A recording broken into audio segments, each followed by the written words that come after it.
do, we can zone in on the biggest games each night. I want this to be the place that people come to before the games start so they feel as ready as possible to lock in their cards. We are going to hit every single one of those markets that you need to know about. We're going to go through every single thing, and I've got a great team behind me that's going to help me get the job done. There is not going to be a better place, I promise you, than Game Time Decisions to get that new information, react to it, and be able to then bet accordingly. We will have everything at our disposal, and we will use that to our advantage.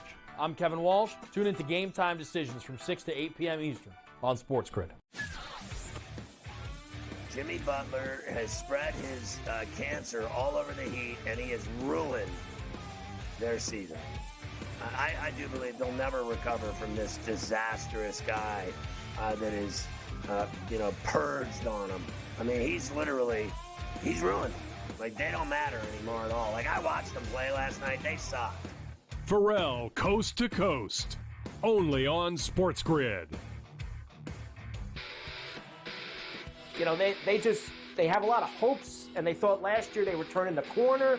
Even early this year, they start turning the corner a little, and then you lose 13 games in a row. Edmonton chipped away, got a late goal, won the game 4-3. I felt like they dominated the third period. They moved the puck on that power play. It was an exceptional hockey game. It went over the total. Only on SportsGrid.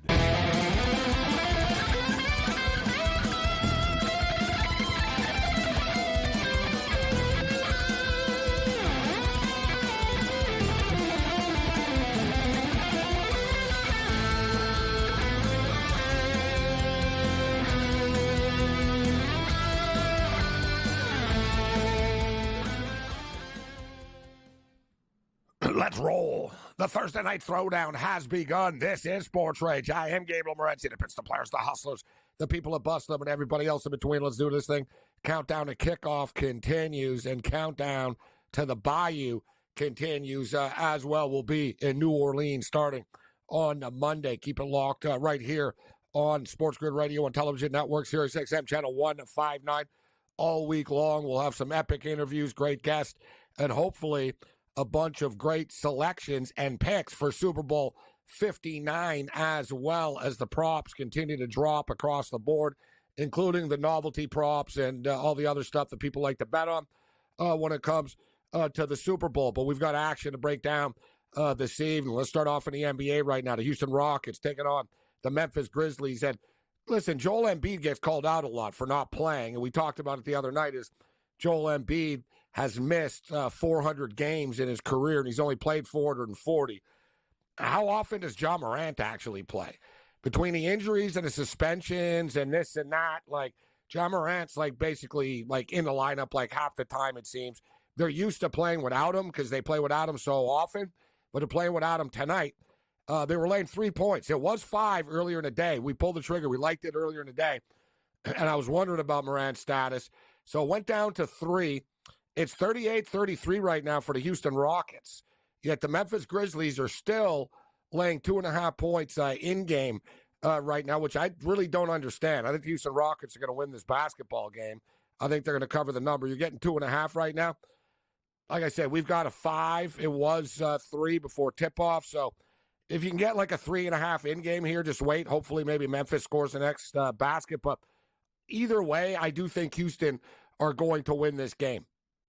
Minnesota and Utah playing right now, 57-48. Minnesota, of course, played last night in Phoenix. This isn't the ideal scheduling spot for them, playing in the altitude tonight, going back-to-back, but that's the bad news. The good news is they're playing a terrible team in the Utah Jazz. So they're up 57-49. They're laying 9.5 right now.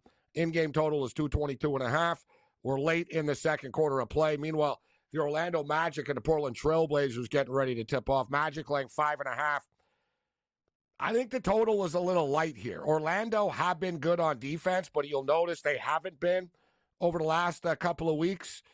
Portland are kind of offensively, challenged and, kind of talent challenged, but they're capable of getting, 110 or so. They can put points up on the board. Total feels a little light. Like they're ready for tip-off right now. I see 210.5 minus 130, but I'd rather just, the over 211 at this point. But I think Orlando and Portland can get there, but it's not like our top pick of the night. And I don't know if people that are paying attention to this, we pretty much isolated. We'll go over the games that are coming up, but we sort of, focus in and we'll isolate one game that we're going to bet on. And we've done very well with these games on a nightly basis. Hell, even that Utah Ute game ended up staying under the number the other night. Tonight, we've got a UCLA and an Oregon Duck game coming up. UCLA, the Bruins, and the Ducks, which is a good one. They're tipping off in about 25 minutes. We'll definitely get involved in this game. And speaking of getting involved in games, you know how I like to roll. I love the secondary leagues and, sort of the things I can try to find an angle with. And it's always a roll of the dice whenever you play a football all-star game. When you get into these, college football all-star games, right? I mean, the rosters are just put together. You're sort of just hoping for the best. And, yeah, but I've been very good over the years at being on the right side. And we're on the right side tonight. East versus West. I mean, seriously, I'm on East +1. They're winning 22-0. So I think I picked the right side. It wasn't easy either. I looked at the West and I was looking at the East. I'm not going to say I went back and forth on it. I did like the under, and that was my concern, and it still kind of is my concern. So we've got the East +1, and we've got under 41.5 in the East-West Shrine Bowl. Shrine Bowl going on right now at Jerry's World in Dallas. Shedeur Sanders being interviewed as we speak right now. Shedeur Sanders went to he's been there all week, but he hasn't practiced, and he's not playing in the game. And rightfully so. If you're Shedeur Sanders, you have no reason, there's no reason for you to be running around out here right now with these dudes in the East-West Shrine Bowl game. And good for him that he actually went, right? He showed up. He's been there. He's basically talking with people. If you want to meet with him, he'll meet with you. So I don't have a problem with it. I saw there was some criticism. Oh, how come he's not playing? How come he's not playing? He's going to be one of the top picks in the draft. This Shrine Bowl is for basically players that, they're trying to climb. They're trying to make a name for themselves. Right, Cam Miller, the quarterback of North Dakota State, has made a name for himself tonight. So good players playing in this Shrine Bowl. But Shedeur Sanders not playing, but he is there. And we're on the East, and the East are about to kick a field goal, which is good because it's 22-0. We don't want it to get out of hand. We got the under 41.5 as well as the East. And we're hardcore. We even teased it to the under. I like to ask the sportsbook, how many people actually played? I was surprised they let me do it. I was legitimately surprised that they let me do it. And I think how many people actually played a teaser tonight on the Shrine Bowl? I played East +1, and I played the under 41.5. And I was like, you know what? Let me see if they let me do a teaser on this, and I'll get it at +8 under 48.5 as well. And it's also something to keep in mind. Actually, we'll bring it up a little bit later on. We were talking about it last night with Paul Bovey and a bunch of other guests and Brady Cannon saying, you know what, they like the tease. Because a lot of people, listen, pro bettors don't like the teaser to begin with. And then they'll tell you they don't like the same game teaser, right? And it is true. It's hard to be right on the side in total. Suddenly you're playing a two-team parlay at minus money, when you're playing a same game teaser. And I suggested last night, I said, well, you could play a basketball football teaser, the old crossover. Right, you play 5-point basketball teaser, 7-point football. You can combine them, actually. It's not discussed much, but at this time of the year, I think it's worthy of bringing up. But they'll let you, if they just let us tease this Shrine Bowl right now, something to consider with the Senior Bowl as well, right, to get a little bit of a head start on the Super Bowl. Most of these all-star games, even though there's a ton of talent, they don't turn into track meets, right? So if you're going to tease it, I would say tease the Senior Bowl to the under with whatever you like in the Super Bowl, but we'll get you some numbers throughout the evening, this evening. All right, so I brought up UCLA and the Ducks. Fun basketball game. I'm enjoying the late-night Big Ten action on the West Coast. Whatever, it's sort of like Pac-12, and now it's Big Ten after dark. You see, Pac-12 after dark, whatever, same thing. So, fun game tonight. UCLA Bruins They seem to, it seems like the Bruins are playing every night. Every couple of nights, we're breaking down a Bruin game. And we've been pretty good with the UCLA Bruins. Like picking them to win, picking them not to cover. And we just keep going back to the window over and over and over with the UCLA Bruin games to go over the number. And UCLA have been on a nice little run to the to the over. Like I said, people think of Mick Cronin and UCLA, and the perception is they're not an offensive team, but their games have been going over. All right, it's 141.5 tonight. The Oregon Ducks are getting 5. The last 2 times these two teams played, they were 2-point games. The game before that they played, it was like a 4-point game. These two programs have played close games over the years, being longtime Pac-12 rivals. Look for another close game tonight. Give us the Oregon Ducks plus the 5 and the over 141.5. Let's roll.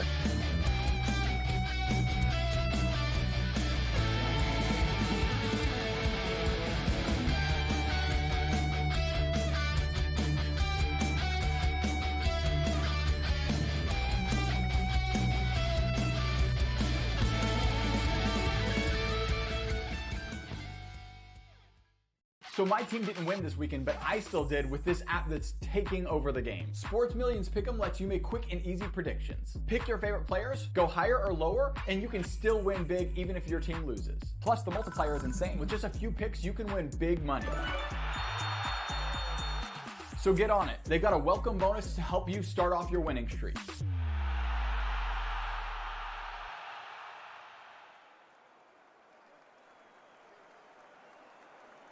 Anyone that's been to a sporting event, the atmosphere before a game, I think Game Time Decisions has that same exact atmosphere. This is our arena.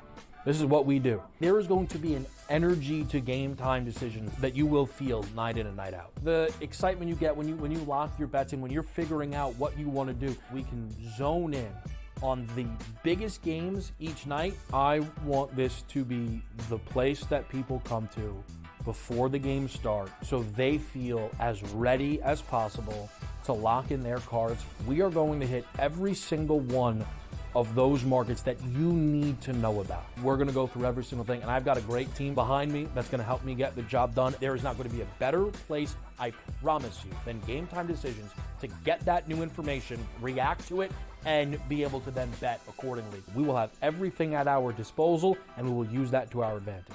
I'm Kevin Walsh. Tune into Game Time Decisions from 6 to 8 p.m. Eastern on SportsGrid.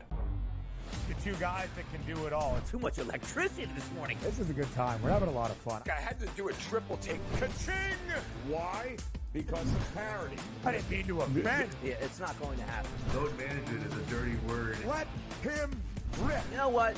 Circumstances provide the results. What? How do you do this once? Oh, Donnie, you've got such a good show there. A network that is booming. The Early Line, only on SportsGrid. Blocked well and tries to cut through the middle. Oh! Your gut says Miami is going to win, and you should take the over. Your gut also said your NFT selfies would only go up in value. They didn't. But your head is on SportsGrid and knows the QB is in concussion protocol. The backup has a 45 QBR against the zone coverage. The New York D has the most sacks in the league. So yeah, trust your head. It's smarter to be on SportsGrid.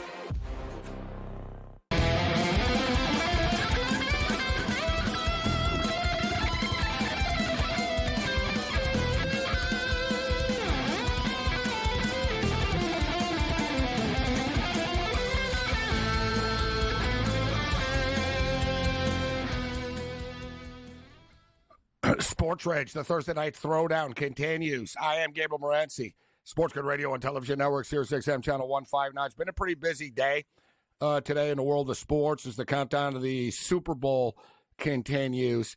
But there's been a lot of sort of off-the-field news, Major League Baseball signings. We've got the East-West Shrine Bowl right now as the countdown. Listen, you got two teams playing in the Super Bowl right now. Every other team is preparing for the draft. Right now. And remember, Bill Belichick famously was asked after they won the Super Bowl, what are you thinking right now? And he said, I'm thinking about how we're 6 weeks behind everybody else in our draft preparation. Yes. That was like minutes after the Super Bowl. Like, that's the stone cold. What are you thinking, Coach? Said, well, I'm thinking about how we're 6 weeks behind the rest of the league, and we got to get ready for the draft. Hardcore. It's true. Like you're on to the draft here already, but the Shrine Bowl is going on right now, and this is when a lot of players. This is when players move up the draft board, right? And it's not. I don't think it's fully right that they rely on this stuff so much. But the fact of the matter is, like, NFL GMs, man, they don't watch college football much. Like, they're not sitting in their hotel rooms watching games all day on Saturday. They've got their own problems, worried about their own teams. They all have scouts. They have scouting services and companies that provide them information with players that they'll ask about. And then they watch these games. Like, basically, like, if you have a good Senior Bowl week and you're a quarterback, you're going to move up in the draft.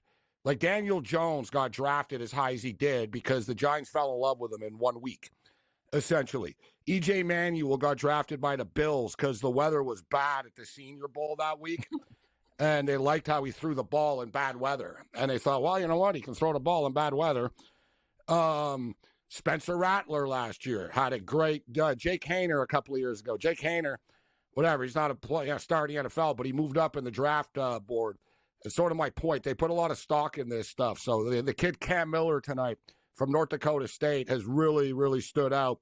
Had a big-time game tonight. We got a 25-0 game right now. We're on East +1. They're winning 25-0, and we're on the under 41.5. And pretty hardcore that the book let me tease the Shrine Bowl, but I'm glad that they did, which lets us know that we could tease the Senior Bowl with the Super Bowl coming up as well. So we've got the college basketball game going off the board in about 15 minutes.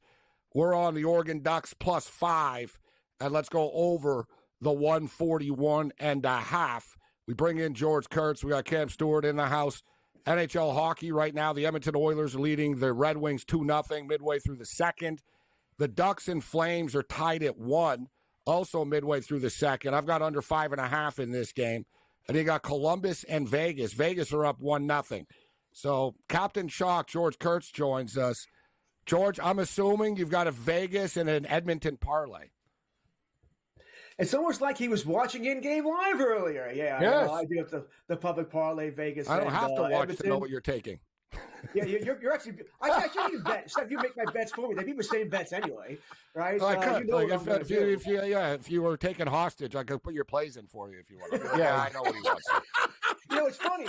I could use that when I go to Florida, and you can only bet at certain places. Okay, just make my bets for me tonight. I don't even have to send them in. You'll just do that for me. But you won't have to worry that I took some big college basketball underdog for you. Columbus and Vegas tonight sort of felt a little trappish. This is the one.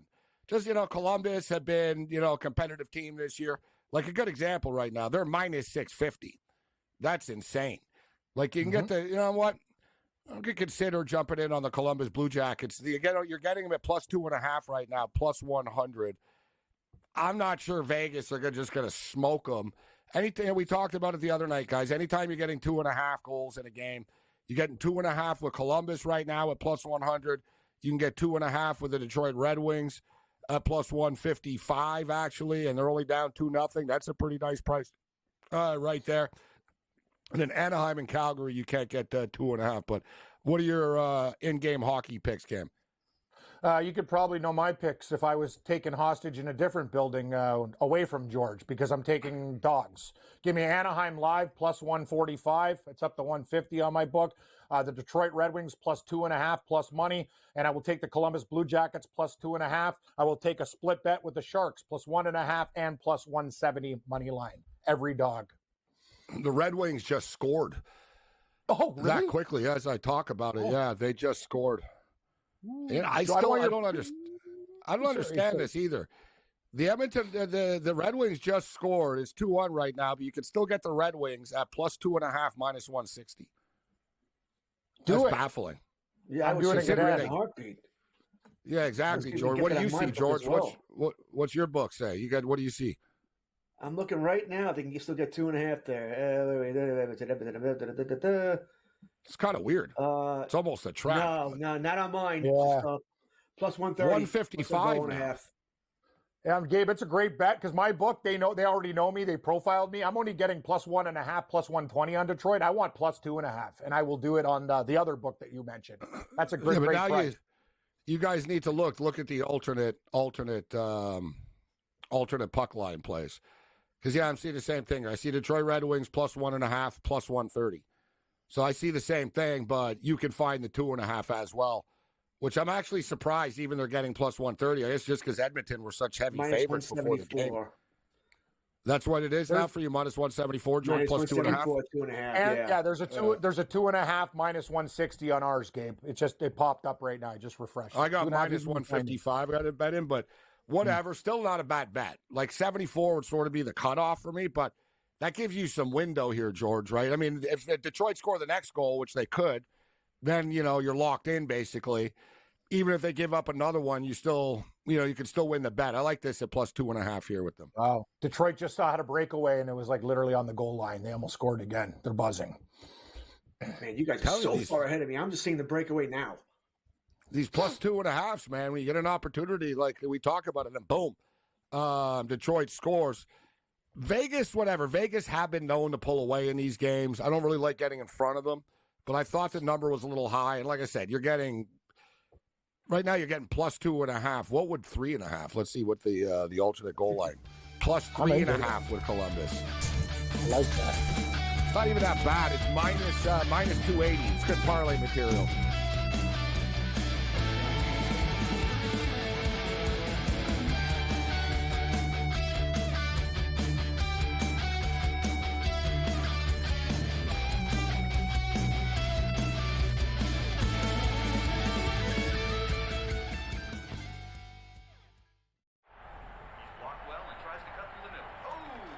Your gut says Miami is going to win, and you should take the over. Your gut also said your NFT selfies would only go up in value. They didn't. But your head is on SportsGrid and knows the QB is in concussion protocol. The backup has a 45 QBR against the zone coverage. The New York D has the most sacks in the league. So yeah, trust your head. It's smarter to be on SportsGrid. You want me to solve all this tush-push and fourth down malarkey that goes on with the officials? Here's a crazy idea. Get rid of the worst rule in the NFL, and that is forward progress. How about this? Where I knock your ass in the ground is where the ball goes, period. Let's end this whole conversation. Like, if I drop you back 4 yards, then you lost 4 yards. If we get rid of forward progress, this tush-push and everything else is taken care of. Where I put your tail on the ground is where the ball goes. End of conversation. It's the dumbest rule and the most arbitrary rule. The only thing that is a worse call in the NFL than forward progress is the punt that goes out of bounds when you watch the official walk down the sideline having absolutely no clue where that ball crossed over. All I can think of is that Price is Right game go do-de-do-de-do, do-de-do-de-do, as he's walking down the sideline, arbitrarily trying to figure out where the ball crossed over because he's got no clue. The Early Line, only on SportsGrid.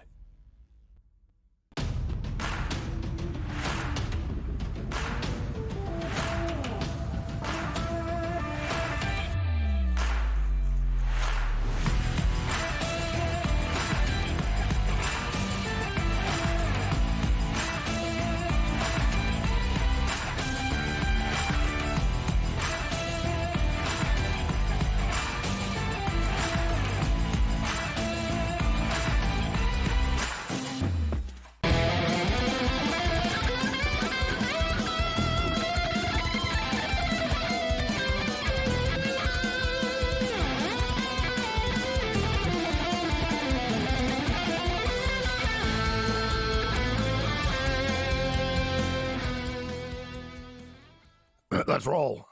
This is SportsRage. I am Gabriel Morency. The Pittsburgh players, the hustlers, the people who bust them, and everybody else in between. And just like that, the Detroit Red Wings score again. It's 2-2. Oh, boy. Yes, they score again. Yes. They got the momentum. 2-2.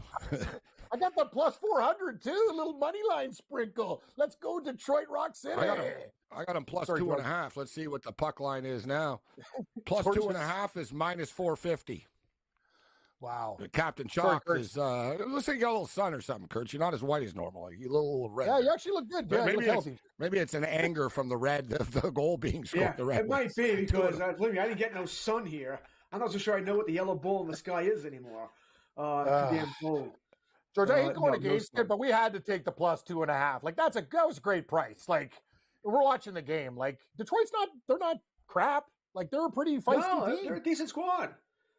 No Patrick Kane tonight. He's been hot. Or had been hot. Patrick Kane had been hot over the past month before he got hurt. Thing is with these teams, and you see it with the Montreal Canadiens, where it's one thing to win a bunch of games when nobody's expecting you to win. You know what I mean? Like the Canadiens were like, yeah, whatever, they're rebuilding. And then they won all these games. And then suddenly, I used to see this with the Expos all the time when I worked with the Expos. They were really good until it was like September 1st, and they looked at the standings and they realized, oh man, like we're actually tied for a wild card spot. Then they would lose like 6 or 7. And the Montreal Canadiens play with no pressure. Suddenly it was like, you know what? We're in the playoffs. We can make the playoffs. Like we're right here. They haven't won since. Like the Canadiens are suddenly sliding as the games matter. Where I'm going is, can the Red Wings fight through that? And the Ottawa Senators did tonight with a big 5-4 win. We talked about it the other night on the program. The Canadiens, the Senators, the Red Wings, and the Bruins, they're all battling for basically one spot here. Because I think Tampa as well. We can throw Tampa in there, but I think Tampa's going to make it. But these games are big, George, right now for these teams. And you see, it's easier to win when you're not under pressure, right? When, like, these games count right now. Like this season, we got the little layoff coming up, and then there's the stretch drive down the stretch. It's like a sprint into the playoffs after this. Not to mention, after the Four Nations, which teams come back on the 21st, you have 2 weeks until a trade deadline. A little bit more than 2 weeks, right? So, no, 2 weeks even before a trade deadline on March 7th. So, yeah, if you want to be in it and you want the team to add to help you out here, well, you need to play well now. Because what do you got? 3-4 games before Four Nations, also, and then maybe 4 or 5 after, and then trade deadline, that's it.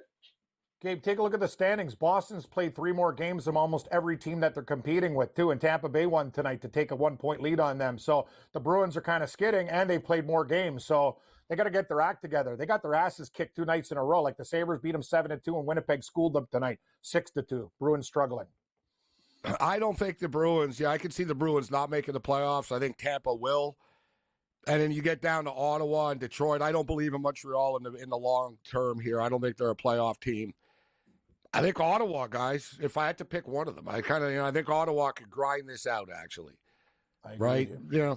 They're 7 games over 500 tonight. Ready? Big win for them tonight. What do you think, Kurtz, out of the Eastern Conference teams? Like I said, Montreal's not making the playoffs, bro. Right? They went on a run. They played over their heads. Now it's back to reality a little bit. The other teams are better than they are. They're just further ahead in their development. The Red Wings are supposed to make the playoffs. Right, like they've been building for a couple of years now. Like this isn't like the Canadiens. Next year is the you better make the playoff year. Like this year, the Red Wings, we've already seen. I mean, they fired their coach already, right? And the Senators are in the same thing. Senators have a new owner that's been there a couple of years now. He's been patient, but he's a pretty volatile guy, actually. The Ottawa owner. I mean, look, he sued the NHL. He bitches, like, you know what I mean? He's not scared to rock the boat, this guy. He fires people often. The Senators are, like, under a lot of pressure to win, but I think they will. I'm going to say the Senators and the Lightning, Kurtz. Who are your 2 teams you'll say get in? I'll agree with the Senators. All right, I've always liked them. They have a lot of talent there. I think they did get screwed by the league, though. But when a new owner took over, they didn't tell him they were going to dock him a first-round pick for the Josh Norris stuff, and they did. And I can understand being a little peeved about that. He probably should have been told. And then he lost it when Buddy got suspended for the gambling as well after. Oh, yeah, Pinto. Yeah, he went bananas. Yeah, I love that guy. He goes, tell me how this guy gets suspended when half of our sponsors are betting sites. He goes, I don't tell you. Explain that to me. Like, Batman doesn't like this guy. Like, Batman regrets, like, thinking, I can't believe this guy got in the league and he's like this. The guy was like a minority owner. He was part of the Leaf ownership for years. They thought he would just be another sort of quiet guy, but no, he's not.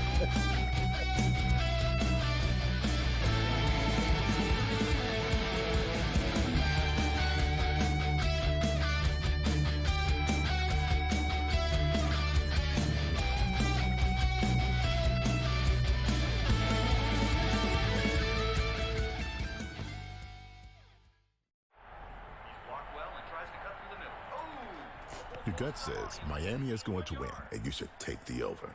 Your gut also said your NFT selfies would only go up in value. They didn't. But your head is on SportsGrid and knows the QB is in concussion protocol. The backup has a 45 QBR against the zone coverage. The New York D has the most sacks in the league. So yeah, trust your head. It's smarter to be on SportsGrid. You want me to solve all this tush-push and fourth down malarkey that goes on with the officials? Here's a crazy idea. Get rid of the worst rule in the NFL, and that is forward progress. How about this? Where I knock your ass in the ground is where the ball goes, period. Let's end this whole conversation. Like, if I drop you back 4 yards, then you lost 4 yards.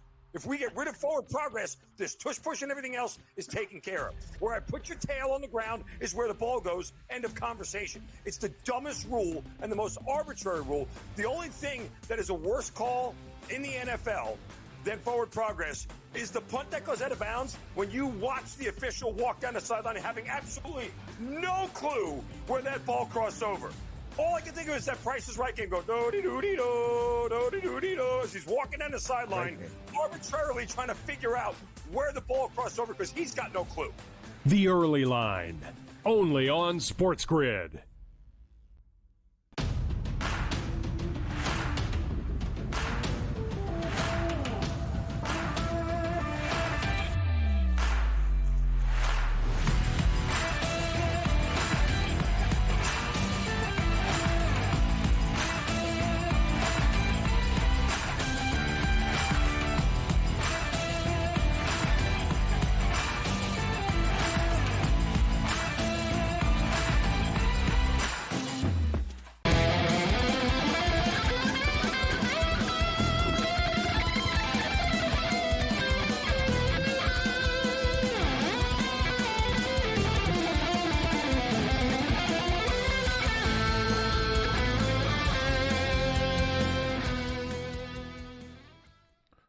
$25-0 for the East still, 9.5 minutes left in the Senior Bowl.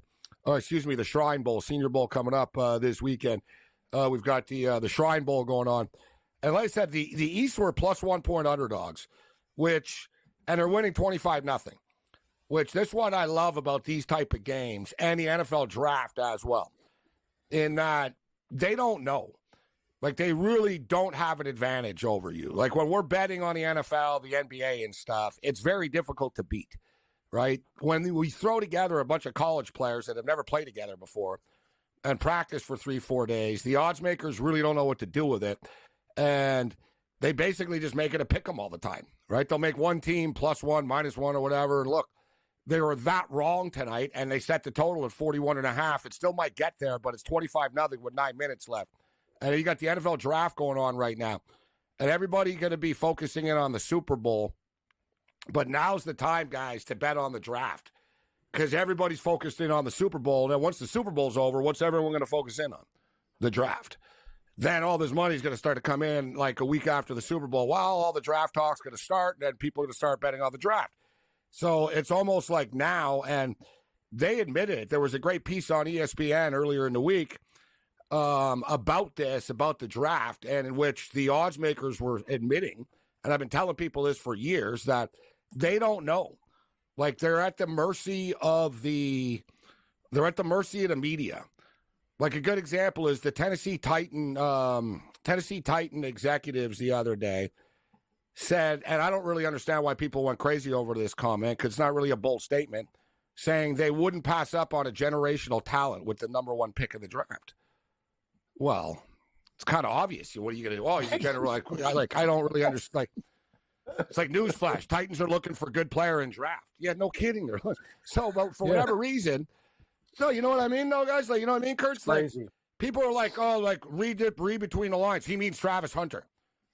It's like, so what? Shedeur Sanders isn't a generational talent? Maybe they think Cam Ward's a generational talent. Like, so my point is, Travis Hunter went from like plus 800 to be the top pick of the draft to like the favorite to be the top pick of the draft. And now their heads are spinning. They don't know where to go now. Cam Ward is now the favorite at plus 100. Abdul Carter is suddenly plus 200 to be the favorite. Maybe he's a generational talent they're talking about. Travis Hunter's plus 220.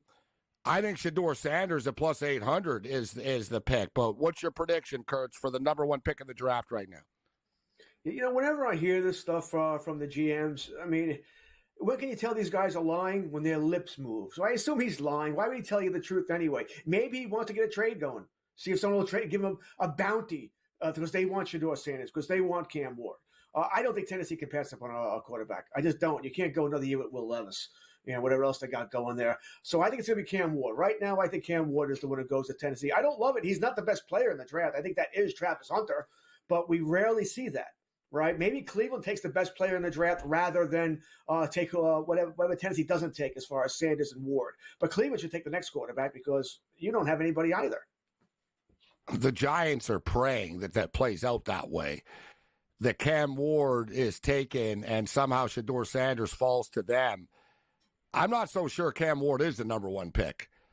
And me personally, I think, Cam Ward is good. I'm not, saying he's not, but he played on a really good football team. Like the Miami Hurricane offensive line was really good. He had like a really good running back, wide receivers. Like they were stacked. Didn't play in a very good conference in the ACC. And yeah, he made plays. He also turned the ball over a lot. I'm not blaming him for the fact that he played in track meet games, but then you look at Shedeur Sanders, who basically has never played on a good football team before. Right? Like he's never had star players around him. He's had a few, but not, Travis Hunter. Okay. And look what happened. He just won Travis Hunter. Like that's all you need to know about Shedeur Sanders, guys.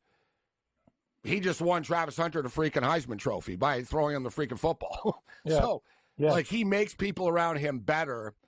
And Shedeur Sanders, like anyone that knows anything about anything in college football knows, the Colorado Buffalo offensive line was a problem. Right, they couldn't get a lead. You know what I mean? He always ran for his life, and it's to me, that's like better prepares you for the National Football League. Then like you look at like Giants. Yeah, like you look at like a lot of these NFL, a lot of Alabama quarterbacks, right? They get into the NFL, and it's like, what, you mean I don't have 5 seconds to throw the ball all the time? Yeah. It's like, no, bro, you don't. Like, no, you got 1.6. Right? Like, that's what I like about Spencer Rattler. Rattler, same thing. Rattler was dodging real bullets playing for South Carolina and stuff. Like, he was under duress a lot. So it's sort of like a goalie being in the Quebec Major Junior League. Yeah, you might give up 5 goals a game. You also face 62 shots a night, right? In the old days, right? Like, so you're more battle tested than some goalie that's on the Western, the Kamloops Blazers or something that you face 12 shots a night. You know what I'm saying? Yeah, I do know what you're saying. And another thing is, what is Tennessee's problem? Turnovers. What did Will Levis do? He made great plays and he threw pick sixes. You look at Cam Ward, he has a lot more turnover prone. Sure, he's got a better arm than Sanders, but to your point, Gabe, Sanders played with a worse offensive line. He's a better timing guy. Also positioning, when you look at him with the ball, I think I think there's a lot to like with Shedeur Sanders. And Cam Ward is one of those guys. Tennessee doesn't want a guy that's not going to protect the ball. That's been their issue the whole time. Quarterbacks who throw interceptions, cost them games, field position. It's very, very important to get a guy who protects the ball. Listen, that's my whole point. He's plus 800, guys. He's not always going to be a place like this market moves. So, like, you bet on multiple guys. We get a bunch of dudes at these big numbers, right? And the market bounces around. Shedeur Sanders was like plus 160 a couple of weeks ago, and there's no reason, like, to believe anything's really changed. And like George said, when if they're talking publicly, there's a reason for it, and it's like, 5D chess with these guys. Right, we're going to say this to try to make this guy think that, and this to say this. Hell, Deion Sanders said it himself the other day, guys, on a podcast. It was on Shedeur. Shedeur, the Sanders brothers have their own show, right? And Deion called in and basically told them, "Listen, you're going to get there's going to be a lot of negative stories about you over the next couple of weeks and months." And he goes, "I'll tell you why, because they want you to fall in the draft, because they want to get you." And that's and it's true. So, George, something you said, too, Shedeur, never said he didn't want to play for the Tennessee Titans. I think that the Titans could put it out there sort of that, you know what? We like Cam Ward. Like, we're not in love with Shedeur. We're not in love with Shedeur. try to get, see what people will do if they get crazy for a trade. And if not, just take Shador. They're better off playing like they don't like him, George, than pretending that they do now. What are you going to come out and say, oh, yeah, we love Shador Sanders? Right. Right? You know what I mean? No. Make it a gray, hazy area about, yeah, we like him, but, and now we actually like Ward more, and then fool people. You want to keep everyone second guessing and get stupid and offer you a bunch of picks. I've got a question, and I've actually meant to ask you this year a couple of times. If McCarthy, Daniels, Williams, and Drake May were coming out this year, which Sanders with Ward, how would you rank them? This has been discussed. McCarthy would be number one. And this is the reason why, the Vikings sort of have a trump card in their pocket, that people like J.J. McCarthy better than these two quarterbacks coming in. But the whole point is, guys, this is why all those veteran quarterbacks that everybody thinks it sucks are going to have, power this year. That's why Russell Wilson, that's why Sam Darnold, Daniel Jones, they're all going to get signed, guys, because they like them better than the quarterbacks that are coming into the league right now.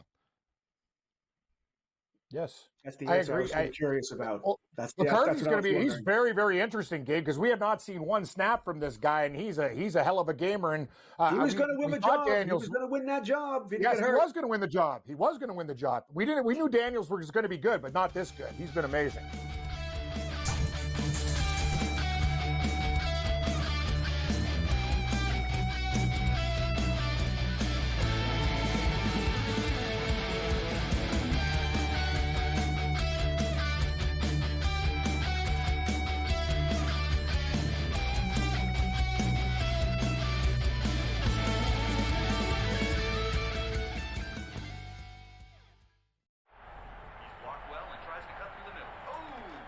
Your gut says Miami is going to win, and you should take the over. Your gut also said your NFT selfies would only go up in value. They didn't. But your head is on SportsGrid and knows the QB is in concussion protocol. The backup has a 45 QBR against the zone coverage. The New York D has the most sacks in the league. So yeah, trust your head. It's smarter to be on SportsGrid. You want me to solve all this tush-push and fourth down malarkey that goes on with the officials? Here's a crazy idea. Get rid of the worst rule in the NFL, and that is forward progress. How about this? Where I knock your ass in the ground is where the ball goes, period. Let's end this whole conversation.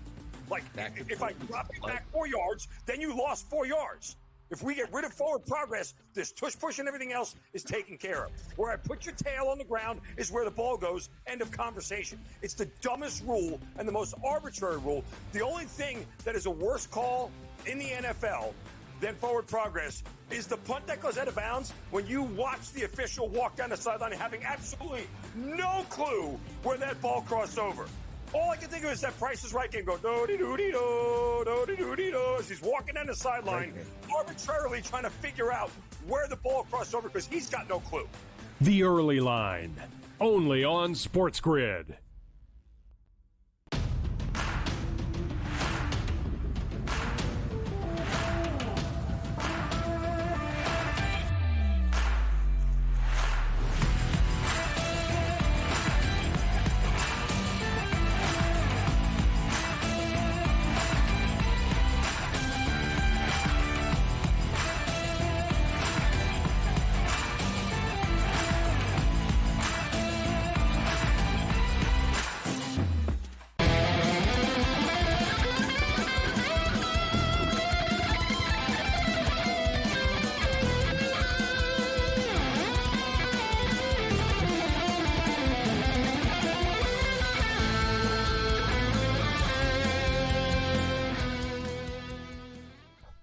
This is SportsRage. I am Gabriel Morency.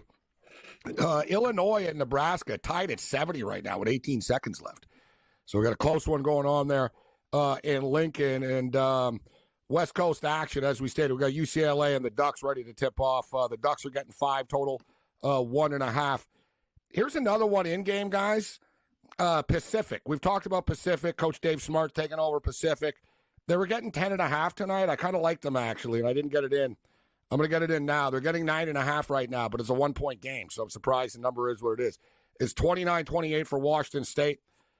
listen, Pacific haven't been great against the point spread or anything like that. They're basically like 500 ATS now, but they used to be like, they covered 5 times in 1 year a couple of years ago.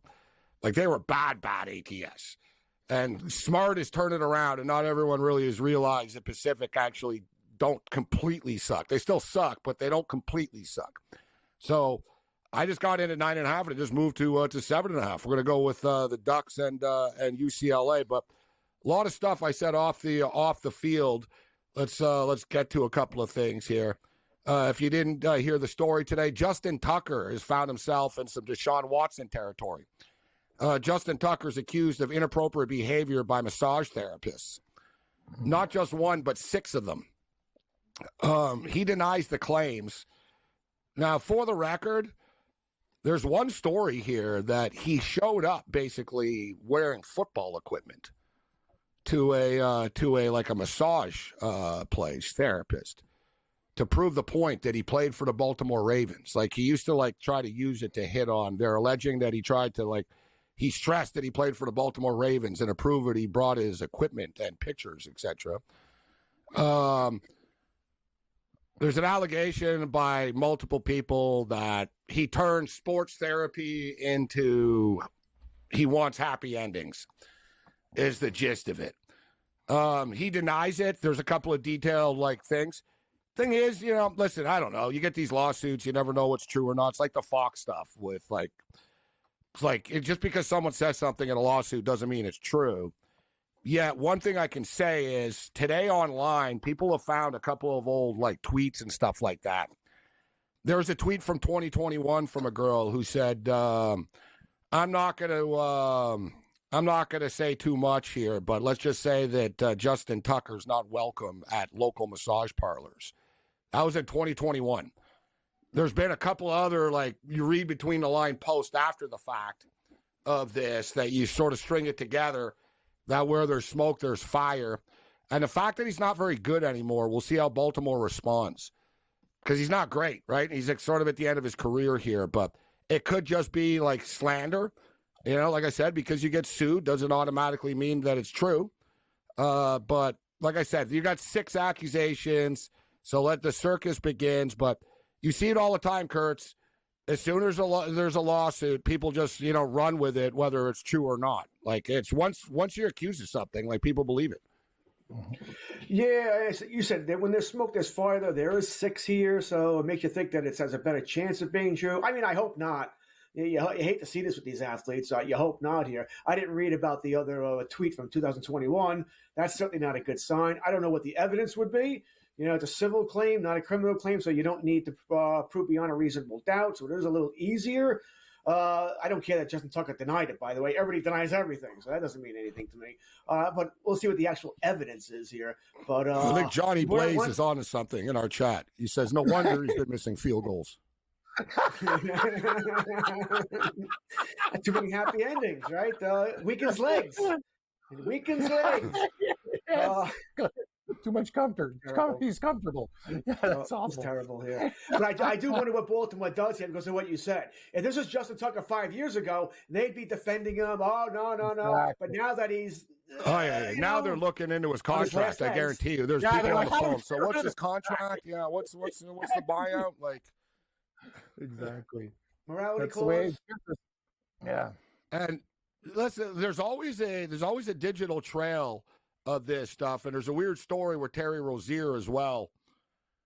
There's a weird story with Terry Rozier, NBA player. He's under investigation for suspicious betting patterns on him. Yet it's kind of this is another thing that's kind of deceptive because his name gets thrown out there, and then people sort of assume that, all right, is he betting or what is the deal?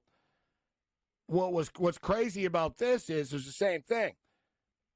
There's a post from a couple of years ago online that got deleted that he missed a couple of 3-point shots basically because of the girl he was sleeping with bet on it.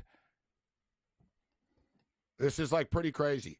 So one model linked to Terry Rozier is claiming he missed so she can hit her parlay. Yeah. The thing is, it was posted and then deleted after the fact. Selena Powell, allegedly. I think it has to do with Selena Powell. I saw a weird tweet a while back that quickly got deleted. Apparently, she was betting on his under 3-pointers and tweeted it out on a Heat fan account, and then quickly deleted it. So basically, she basically just like innocently like, okay, she posted a parlay online like a lot of people do nowadays. Seems like you have to be a hot girl to post parlays online. So she posted a parlay. Thing is, she was sleeping with the dude. Right? And then it turns out there was a lot of action. That's the whole thing. The thing is that they caught on that why the hell is there so much money coming in on under Terry Rozier 3-point props here?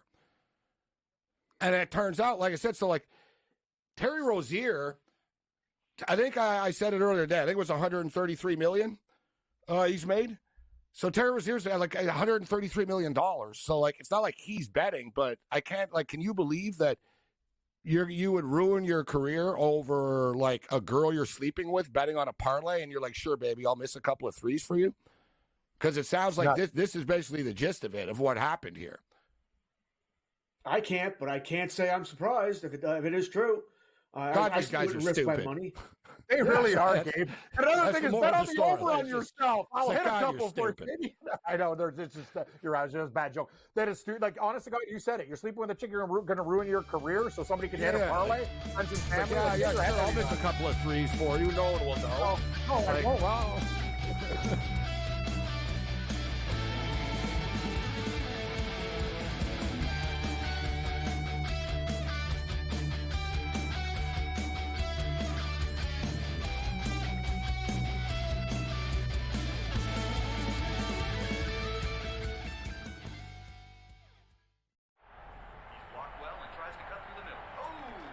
Your gut says Miami is going to win, and you should take the over. Your gut also said your NFT selfies would only go up in value. They didn't. But your head is on SportsGrid and knows the QB is in concussion protocol. The backup has a 45 QBR against the zone coverage. The New York D has the most sacks in the league. So yeah, trust your head. It's smarter to be on SportsGrid. You want me to solve all this tush-push and fourth down malarkey that goes on with the officials? Here's a crazy idea. Get rid of the worst rule in the NFL, and that is forward progress. How about this? Where I knock your ass on the ground is where the ball goes, period. Let's end this whole conversation. Like, if I drop you back 4 yards, then you lost 4 yards.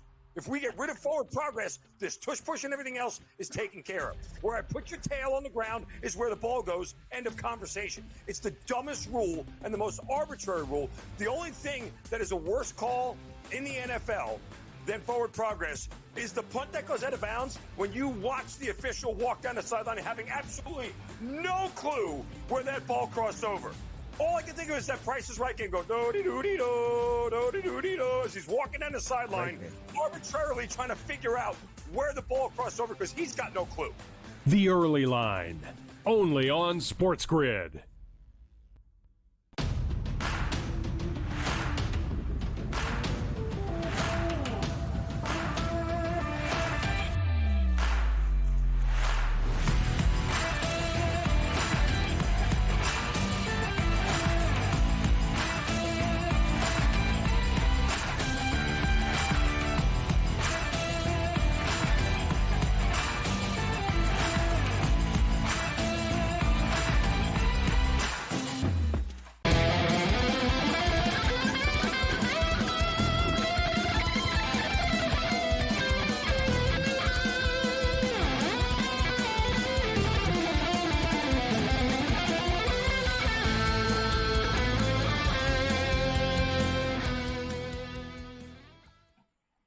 Yeah, some wild stories. Gilbert Arenas' son is going to play at USC.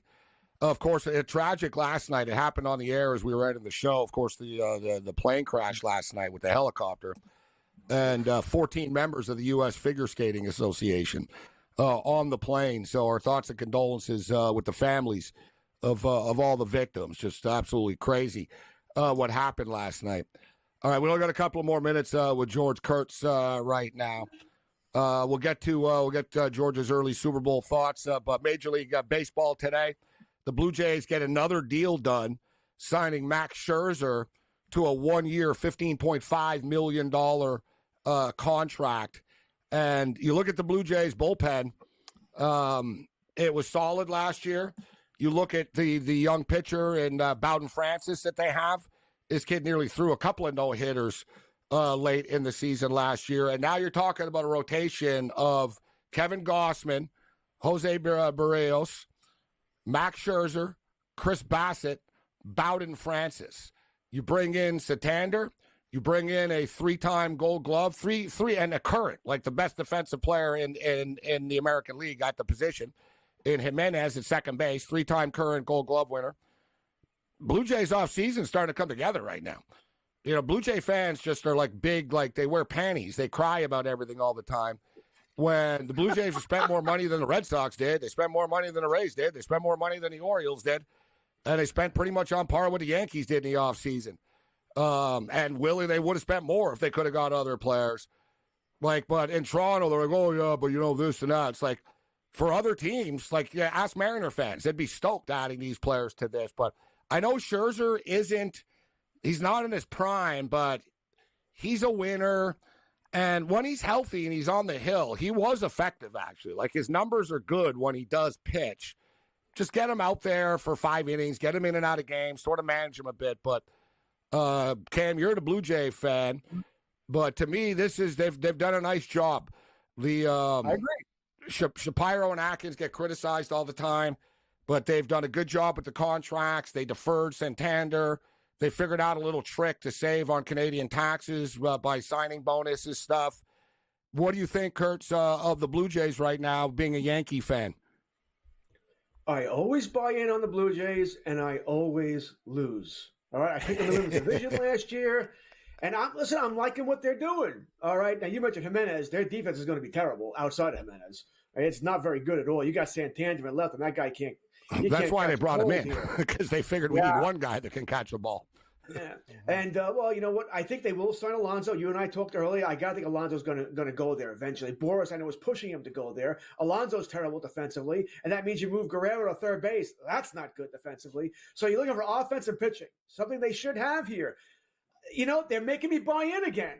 Because I've always believed this team's better than what they show on the field. But sooner or later, it's my fault, though, because I keep buying in and they don't do it when it matters.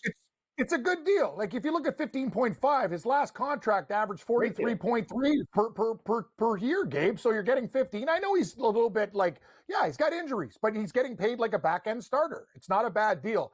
I agree with you. These guys should be commended for the things they've doing, but I will not forgive them for pillaging the farm system. But that's a story for another day. I like what they're doing right now, and I hope Scherzer's healthy. It's a steal at 15.5. George, your early Super Bowl, what's your early Super Bowl predictions or bets, props, sides, totals? What do you got?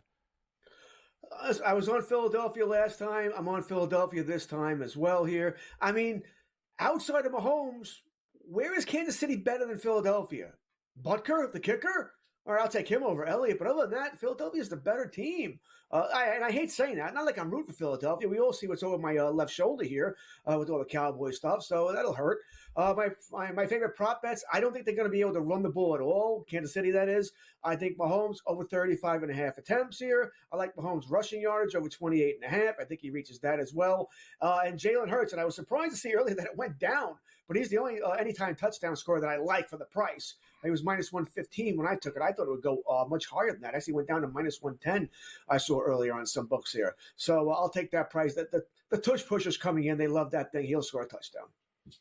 This matchup, like you said, is it bothers a lot of people. Like, if you're a Dallas Cowboy fan, it's not good. The Cowboys are just spinning their wheels. You're watching the Eagles go back to the Super Bowls and potentially win.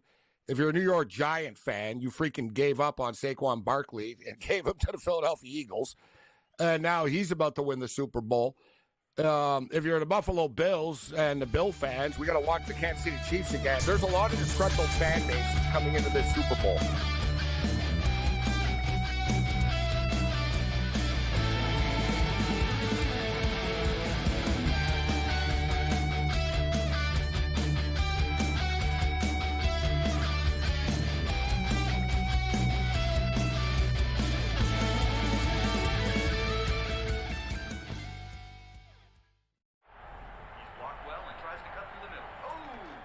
Your gut says Miami is going to win, and you should take the over.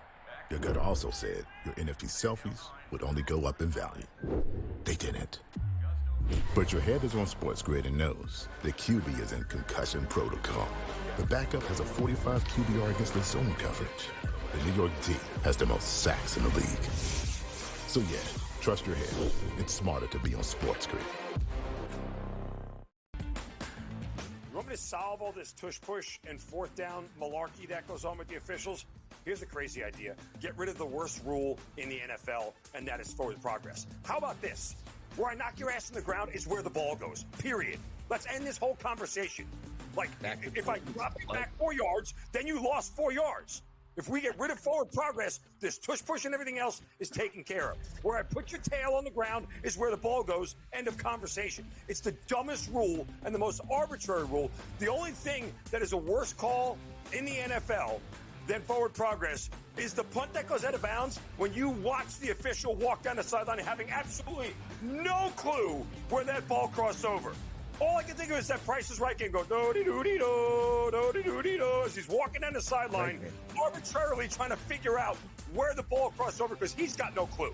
The Early Line, only on SportsGrid.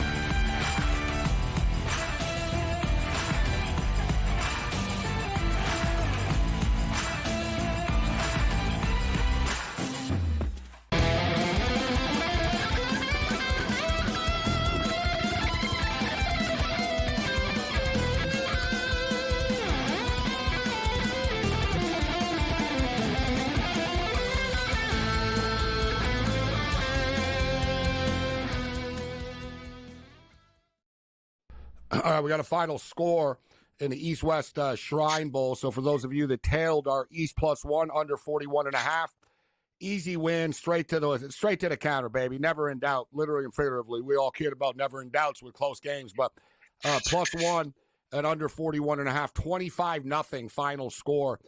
It's rare to see shutouts in these All-Star games. Yeah. And in fact, this is the first shutout in the Shrine Bowl since 1969. 15-0 game in 1969. So all the way to 2025, the last time from 1969 to 2025 in between shutouts. That's how rare it actually is. All right, action going on right now as we speak. Rockets are up 72-66 on the Grizzlies. We're on the Rockets plus the points. Minnesota are throttling the Jazz right now, 119-96. Blazers up on the Magic, 58-49 late in the second quarter of play. Nebraska have just beaten Illinois in overtime. It's just gone final, 80-74. Nebraska win. Tough place to win. And Kiev O'Neal bets a lot of college basketball. He's a Badger, so he knows the Big Ten. Nebraska, never an easy building to win at. Even when they're not good, it's not an easy building to win at for whatever reason. Like, it's harder to win there in basketball than it is football somehow, Kiev. How you doing? I'm doing great, man. Thanks for having me on. Yeah, I mean, Nebraska's a tough place. I mean, incomplete fade spot. Really fallen all over themselves lately. I think it's because of that big injury to their big guy. And he has mono, actually. I wrote this up today on Nebraska taking the 3.5. Tommy Ivasic. He got mono somehow. I don't know, maybe kissed too many college girls. We never know how that happens, but it's a pretty common college disease really that happens. It takes you out for a while. But like I said, Kiss's 8.5 rebounds good because he was the biggest rebounder of that team. I'm taking Nebraska here. It's a great spot for them. Nebraska after 6 losses in a row is a nice win for us. So yeah, they escape 80-74. We jumped in on Pacific plus 9.5. They're now winning 33-30 at the half. Washington State are now minus 5.5 at the break. Total 139.5. UCLA are off to a strong start here. 21-12 for the Bruins. I am on the Ducks plus the points and the over in this game. Any action for you, Kiev, on the late night? The Ducks, the Bruins, Washington State. We got UC Irvine, Long Beach. Any late night college basketball for you? I tried, but I had to stay away from them. You know, the problem with UCLA, Oregon's in a nice road revenge spot, and I really thought they should have beat UCLA at home. Now UCLA's on this little mini tear, you know, after the coach, kind of tore into them. Mick Cronin talked all that about coming to the West Coast is easy, going to the East Coast is bad. I don't know, somehow fired up his team, got a nice 4 wins in a row. And, UCLA's a meddling team. They're nothing more than that. I would think they're slightly overrated, but I also think that Oregon's slightly overrated. So it was kind of a good spread for me. Tomorrow I got some plays, and, that's the next day I'll be keying on. We got a real DGen special here tonight, too. Seattle Riverside? and Grand Canyon. Oh, yeah. Seattle actually, you know what? Really good. You're in Arizona, actually, so you know a little bit about the Lopes, Kiev. Yeah, so, they're getting 9. Listen, Seattle they're not good, but they do cover numbers when they're getting big points, this team. And they do seem to step up in class, Seattle. Like we saw them play the Huskies tough earlier this year. Yeah, they beat the Huskies. You know, sometimes they step up in big games. And last year, I was looking at the history because, history is always part of my handicap. I mean, they pushed Grand Canyon last year. They took Grand Canyon to overtime in GCU, which is one of the best college home courts around. You know, if you've ever been to a GCU game, you see how nuts this crowd goes. It's very exciting stuff. But the spread was just a little too much for me. And it's in that case, GCU has been improving. They're not going to be where they were at last year when they made that Elite 8 run.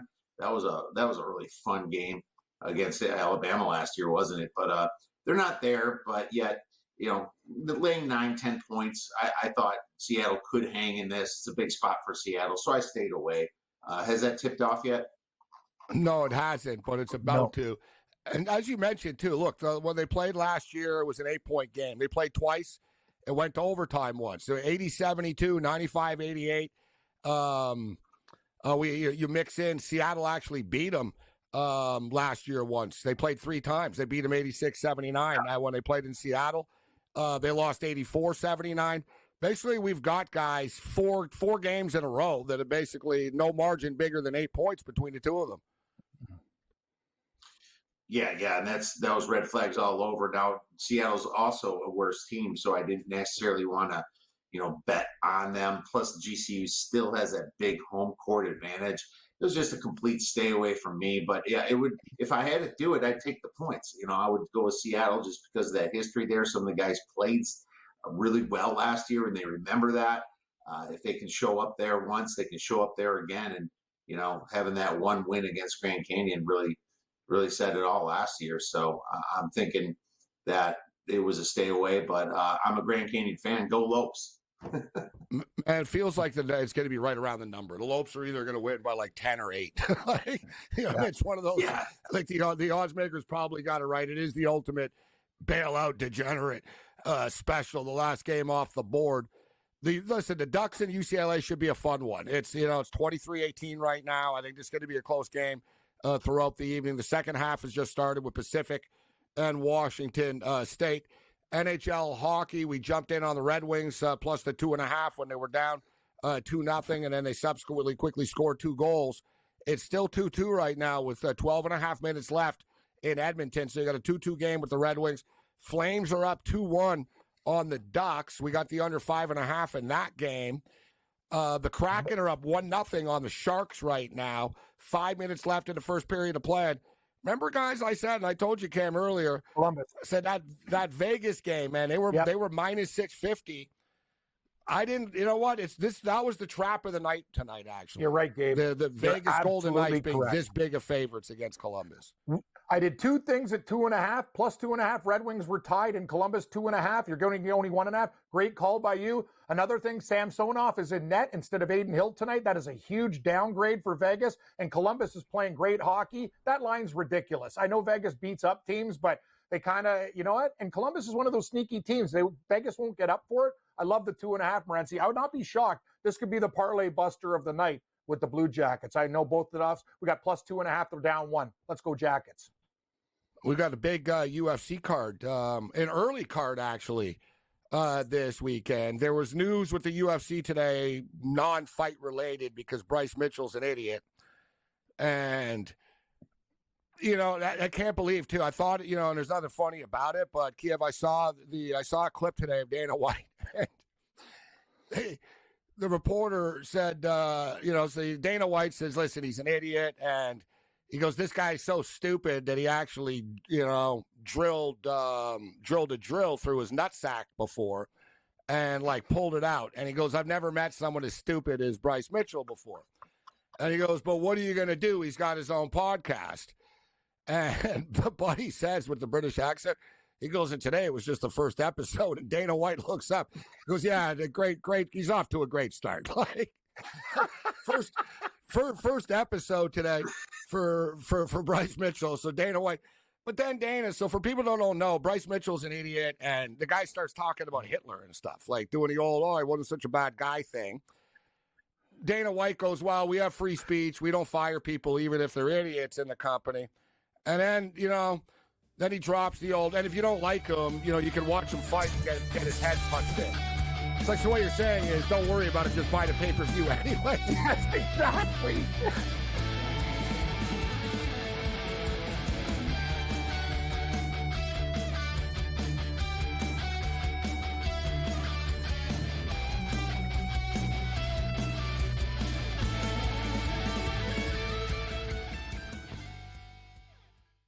So my team didn't win this weekend, but I still did with this app that's taking over the game. Sports Millions Pick'em lets you make quick and easy predictions. Pick your favorite players, go higher or lower, and you can still win big even if your team loses. Plus, the multiplier is insane. With just a few picks, you can win big money. So get on it. They've got a welcome bonus to help you start off your winning streak.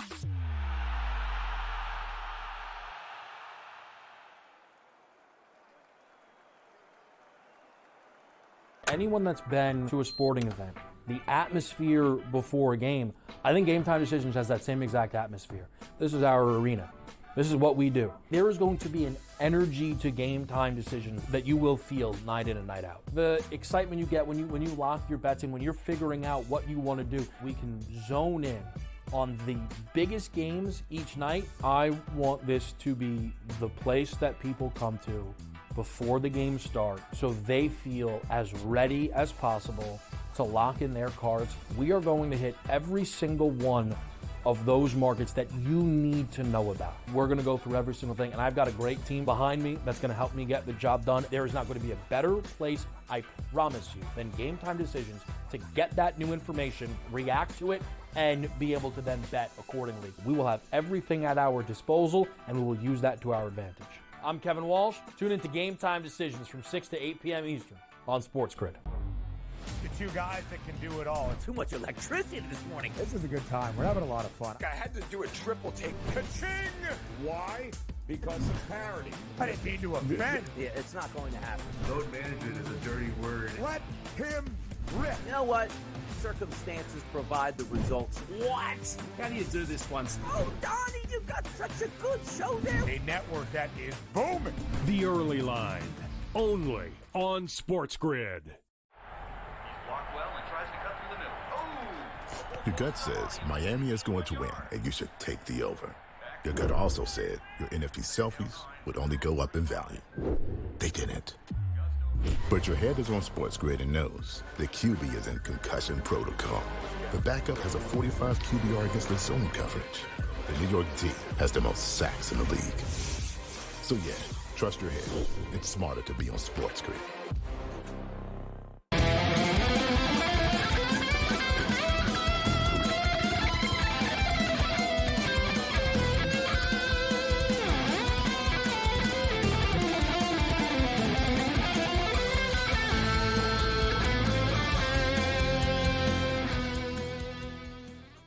Let's do this thing. Level 2 continues. This is SportsRage, SportsGrid Radio and Television Network, Sirius XM Channel 159. Kiev O'Neill in the house with us, the Red Red, Cam Stewart. So, Kiev, UFC Fight Night from a name perspective, like UFC Fight Nights, at times, even the most hardcore fan will only, they have a lot of fighters under contract. But this is put it this way. I guess the best way of putting this is for a fight night. I mean, this is better than a lot of pay-per-views that they put together recently, to be honest with you.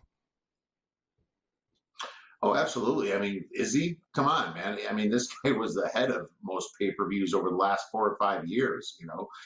What a great name to be headlining a fight night. This is a good card. You got Shara Magomedov as well, who's kind of climbing up the ranks against a very interesting Page is very unorthodox in his stance but man, that's going to be a very exciting fight as well. So this is loaded. You got a heavyweight with Sergey Pavlovich.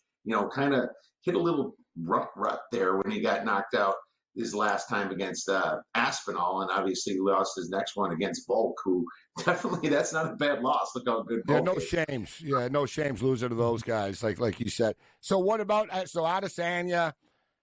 It happens to everybody for the most part, right? It's very hard to just be the dominant fighter all the way through before it catches up to you. Seems like fame and the Zuckerberg and, that stuff, it catches up to some people. And then they get knocked off, and then there's always that comeback. The comeback doesn't always work.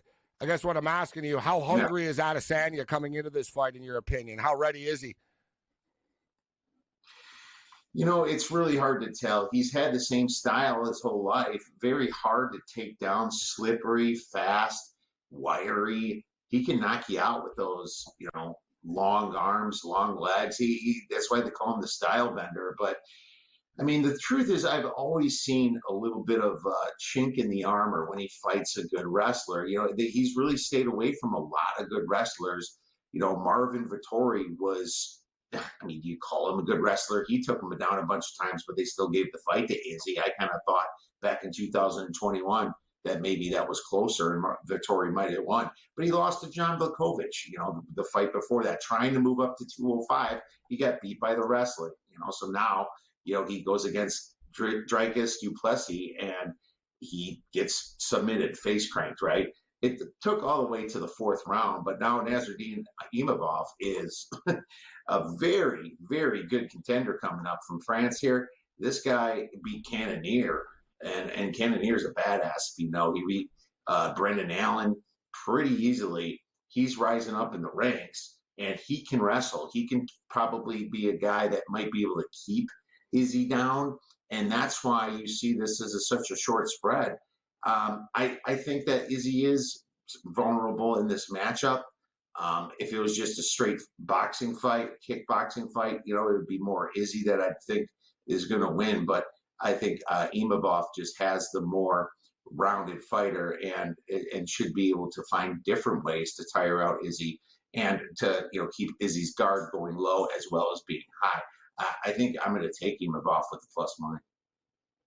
Magomedov is a -188 favorite against Michael Venom Page. And as Kiev alluded to, Page is an unorthodox fighter. Oh, he's toned it down a bit in the UFC because, he'll get lit up if you showboat too much. But remember in the old school days, in his Bellator days, guys, he was like over the top, like one hand behind the back, spinning this, spinning that. Oh. Like he tried to be a human video game. And it was fun, but it was hard to fully take seriously. And then now he's in the UFC. He's older. He's toned it down a bit. He's still entertaining, but he's not as reckless as he was. And he is very unorthodox. That's the thing. Like he's always moving. He's not in the same spot. He doesn't stand in the same position all the time. So he is an unorthodox fighter, but there's a limit to him as well. What do you think of this fight here with him as a +160 underdog? Well, I think there's only two ways to bet this fight because Michael Page, as unorthodox he is, he's a very hard striker, and he's probably quicker than Shara. Funny thing about Shara is people look at Shara Magomedov and think he's a big wrestler. He's not. He's a perfect stand-up fighter. He throws a lot of blows. He lands over 6 significant strikes per minute, while even though Michael Page at 2.38, that number looks really low, but when he hits a strikes, he counts them, I mean, Michael Page has knocked out a lot of his opponents. Out of his 22 wins, 13 were KO submission decision. So the truth is that pure volume-wise, if this goes to decision, you want to bet Shara by decision. You're going to get the +130 range, maybe +150. I would shop that around Shara by decision, but why would you also not come back on the other side and take Michael Page by KO? Because I think if Michael Page is going to win this fight, he's just going to be out volume.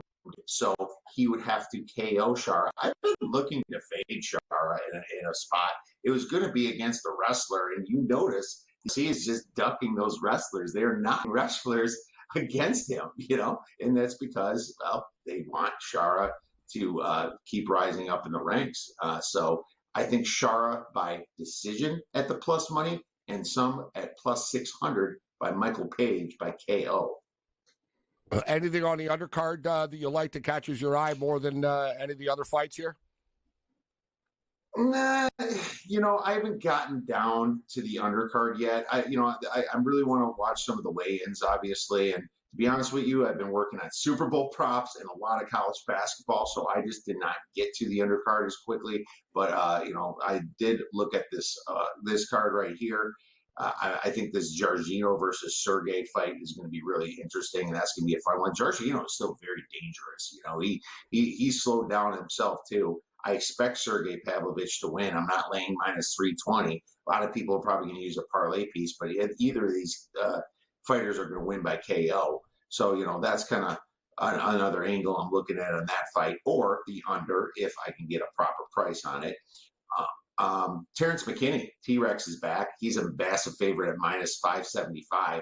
I got to do a little bit more research on Damir Hadzovic because T-Rex, man, he blows his wad in the first round. If he gets to the second round, he is in danger. So I might look a little bit at Damir, but I got to handicap the fight yet. For wondering why it's such a big name card, because they're in Saudi Arabia.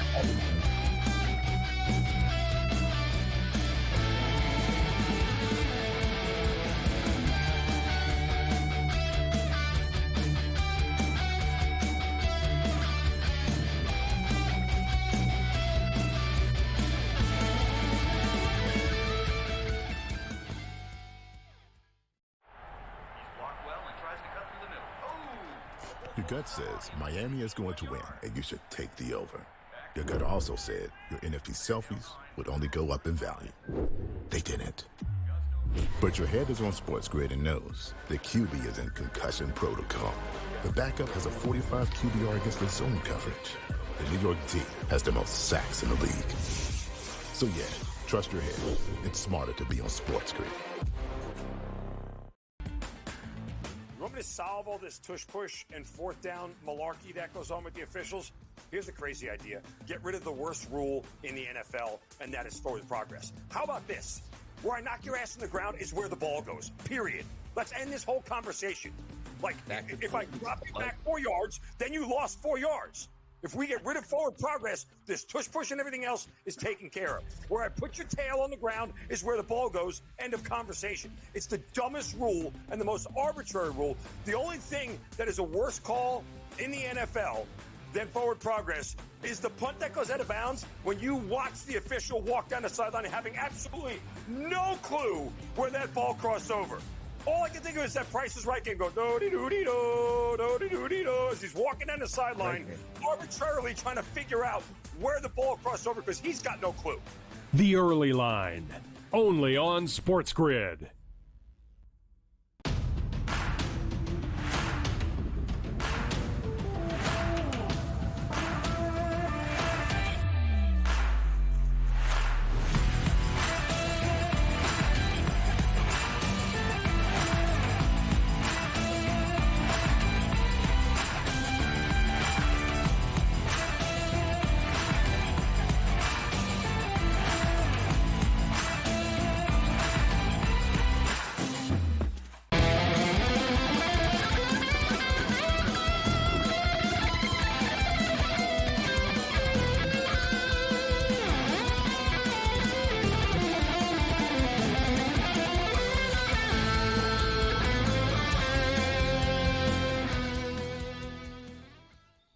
UCLA Bruins are rolling early right now, 30-18. They're up by 12 on the Ducks.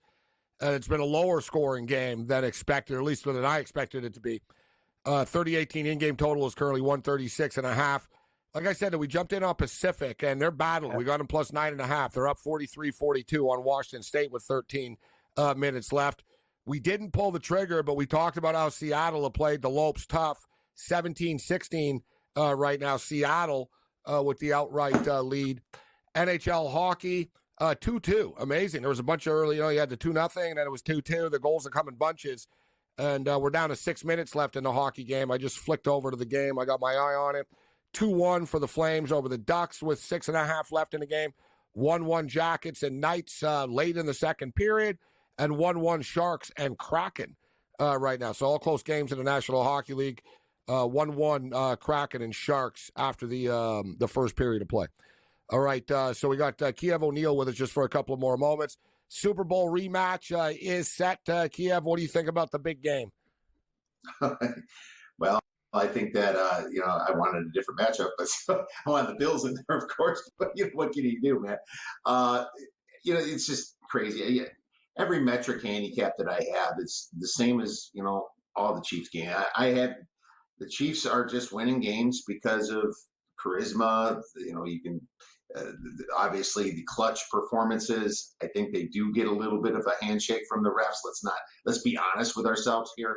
It's hard to bet against that. It's every single statistical algorithm that I've ran on my side, as well as power rankings, whatever. I have the Eagles winning this game by 3 points, and I've even toned that down a little bit, but I'm not going to bet against the Chiefs, man. It's just a situation where the Chiefs, they slow the game down. They're going to just drain the clock. It's almost like when you saw the Bills and you saw them run the ball and waiting to 5 seconds, 4 seconds before the snap. They want to shorten the game so it's so close at the end. That's the Mahomes time, That's when they win the games. They don't want to shoot out, which is kind of weird because the Chiefs that we first started watching 5 years ago were the best shootout team out there.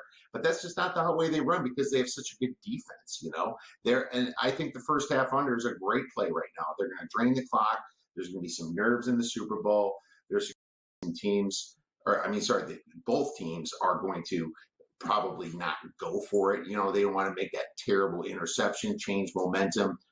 First half under 24.5 is what I took. It's at 24 right now in some books. I still like it at that number, but nothing less. I think you're right, though. If you're the Eagles, I said this about the Bills, and I knew, being a Bills fan, the only way to beat them, and the Bills aren't good in close games, but the only way to beat KC is you got to be up by multiple points. Like Tampa, when they beat them in the Super Bowl, there was no debate. They just punched them in the mouth. They beat them 31-9, game, set, match. It was over early, and they didn't let them off the mat. Because it's what you said, Kiev, is there's a point. I've been saying the same thing. Most teams, when they're the dynasty teams and the teams that is really hard to beat, the opponent will say, listen, basketball, football, hockey, whatever, it'll be the same thing.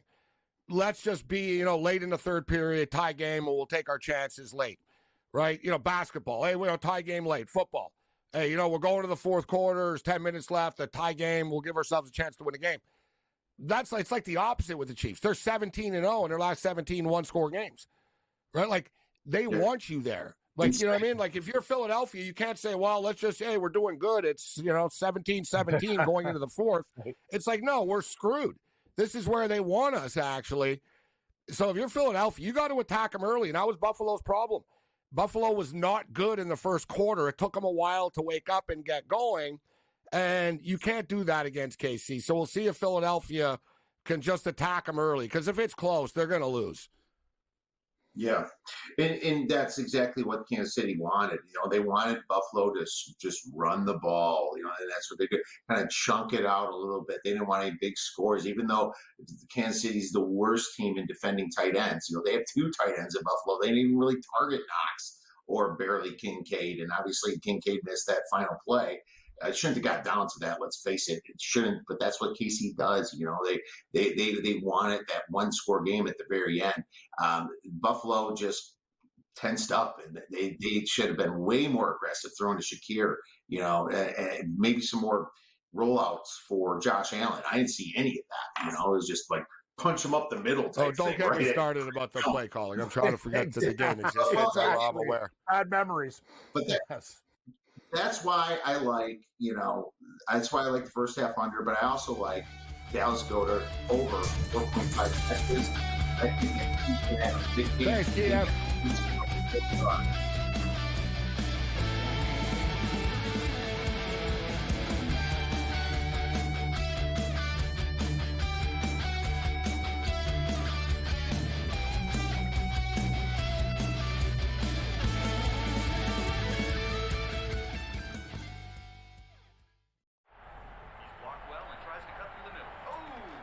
Your gut says Miami is going to win, and you should take the over.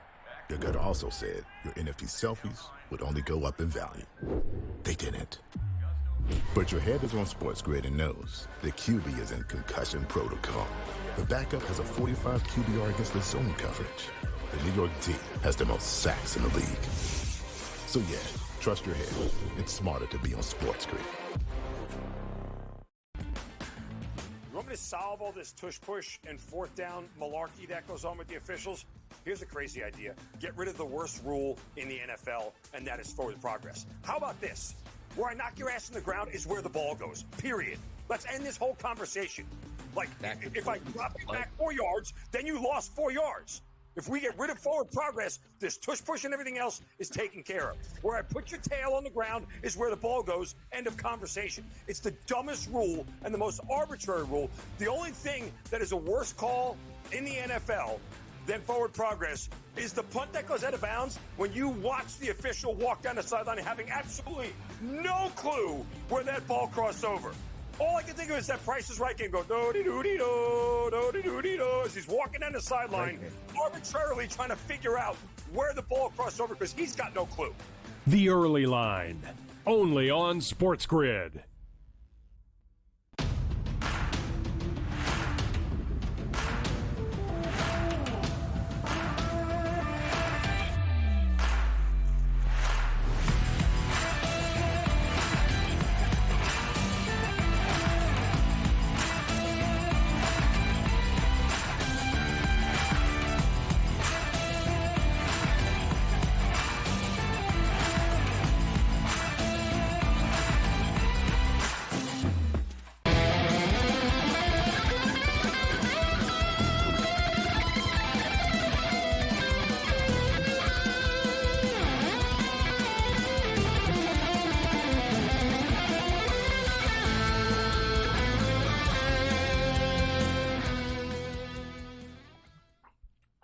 The Thursday Night Throwdown continues. Big Card Julio will join us in a couple of moments. The Blazers are beating the Magic right now, 70-57. They're up by 13. Blazers, very similar to the Toronto Raptors, actually, this year, in which, listen, the Toronto Raptors are kind of, not a talked-about team. They're never on TV. They're not in the public conversation, so people don't really realize they cover point spreads all the time. They don't see it unless the Raptors are playing against their favorite team. And it's a similar situation with the Portland Trailblazers. Let's just be real. Since Dame Lillard and, the golden era is done in Portland, they're rebuilding this organization and franchise right now. And but they're not terrible. Like, they're 18-29 straight up. But a good example is they're 26-20-1 against the spread, which is pretty impressive, actually. Like, to put in context, the Orlando Magic were good, but injuries caught up to them. They're 24-24 straight up right now. I think the Magic would be better if they didn't have as many injuries as they've had this year. Oh, God, the Oilers nearly just scored, but they didn't. But the Orlando Magic are 23-24-1 against the spread this year. So they're sub 500 against the spread. Portland, 26-20, and we'll get you the NBA spread rankings. But that's amongst the top. It's not easy to have a really good spread record in the NBA. Like the schedule, you're playing a lot of back-to-backs and stuff. But there's a couple of teams that are killing it right now. The Cleveland Cavaliers have the best spread record in the league. They've covered 66% of their games, 32-16 against the spread on the season. The Memphis Grizzlies are 31-16 against the spread. That's 60% cover. Another 66% cover rate with the Memphis Grizzlies. The LA Clippers, another team. You'll notice another team. People talk about the Lakers all the time. They don't. People in LA don't even talk about the Clippers. Like, people in LA talk about the Lakers. Like, nobody talks about the Clippers. 30-17 against the spread. Oklahoma City, people do talk about. It's pretty impressive. Like, Cleveland and Oklahoma City win outright as much as they do and still cover as much as they do, but Oklahoma City are 27-17-3 against the spread. That's 61.4%. The Toronto Raptors are right there. The Raptors are 28-18-1. 10 games over 500 against the spread. Good for 60%. The Houston Rockets, 60%. And Cam, here are the Portland Trailblazers. A little bit of a drop-off. 56.5%. But put it this Great way, call, Morency. Portland have covered the spread more than the New York Knicks have, more than the Lakers have, more than the Warriors have, more than the Denver, Dallas, Utah, Orlando, Milwaukee, San Antonio, Chicago, Miami, Minnesota, Atlanta, Boston. How about Boston right there at the bottom? 19 and 28. Can Boston have only covered 40% of their games? And how about this? People wouldn't realize this. The worst team in the NBA against the spread, the Phoenix Suns, are 16, 29, and 1. Horrible. Against the spread. The Washington Wizards are the worst team in the NBA, but they actually are 17, 28, and 2 against the spread. Philadelphia are money burners. Sacramento have been money burners, although they've been better since Christie's taken over. They're only 17, 26, and 4 against the spread. New Orleans are bad. Boston are bad. Atlanta are bad ATS. Minnesota are bad ATS. Miami are bad. So one thing about the NBA, there is like a big discrepancy. Like there are a lot of teams that if you're just betting against all the time, you're making money. Like if you fade the Phoenix Suns, Washington Wizards, Philadelphia 76ers, you're cashing in. And if you're riding the wave, the Cavaliers just keep winning and covering. The Clippers have been a nice, like I said, the Clippers are a good team that people don't really know about either. The Clippers are a covering machine. They are. And look at Portland recently, too, Gabe. They beat the Bucks like twice over the last couple of weeks. You know what I mean? They're getting 5 tonight against Orlando. You talked about it. I learned a lot watching the Blazers a while ago, and then they started to cover. They're a young team, and they're starting to figure it out and get more confidence. I remember when I was watching a game versus San Antonio, buddy, I was sitting there going, man, these guys, they were good. They were the team. They were leading the whole way. They found a way to lose that game. They did cover, and I'm like, there's something going on here. And I bet Portland a lot, Gabe. I was shocked. When I saw the line Orlando 5 tonight, and Portland's been good to us, I bet on Portland. So, yeah, you're right. They're a great ATS team, covering numbers, making money. As I said, there's a lot of similarities between the Blazers and the Raptors when you look at their outright record, when you look at their ATS. They're going to overtime in Edmonton, tied at 2 now. Edmonton's outshot them 43-29. Detroit's goalies made a lot of big stops tonight. But the thing with Portland is the Raptors are in a little bit better of a situation than Portland because the Blazers are in the West. It's really hard to, like, when you're at the bottom here, it's really freaking hard, man, to get out of it, like in the Western Conference. The Eastern Conference, it's not as difficult. Like, it just isn't. Like, if you look at the landscape of the East and the West, you can turn it around quicker in the Eastern Conference. There's not as many, Cleveland are really good. The Knicks are good. Boston are good. Milwaukee are pretty good. And then after that, it just becomes sort of like okay stuff. The Pacers, the Magic, the Heat. I mean, but look, right now, freaking 20 and 28. 8 games under 500 gets you in the playoffs right now in the Eastern Conference, in the play-in. That's how bad it is. You look at the Western Conference, and the last play-in record is 24 and 23. And that's Sacramento right now. So 24 and 23 in the Eastern Conference would have you as the 6th seed right now. So, like, that's what I'm saying. Like, that's such a massive difference. Like, if the Raptors were in the Western Conference, they wouldn't have a hope in hell of making the playoffs, like the play-in. With 15 wins, it would be comical. Like, to put in context, like, basically the Blazers have 18 wins, and they're not making the play-in. But in the Eastern Conference, you just got to be better than the Pistons, the Hawks, the Bulls. The Sixers are terrible. There's a lot of bad teams in the East right now, and it's going to be this way for a couple of years.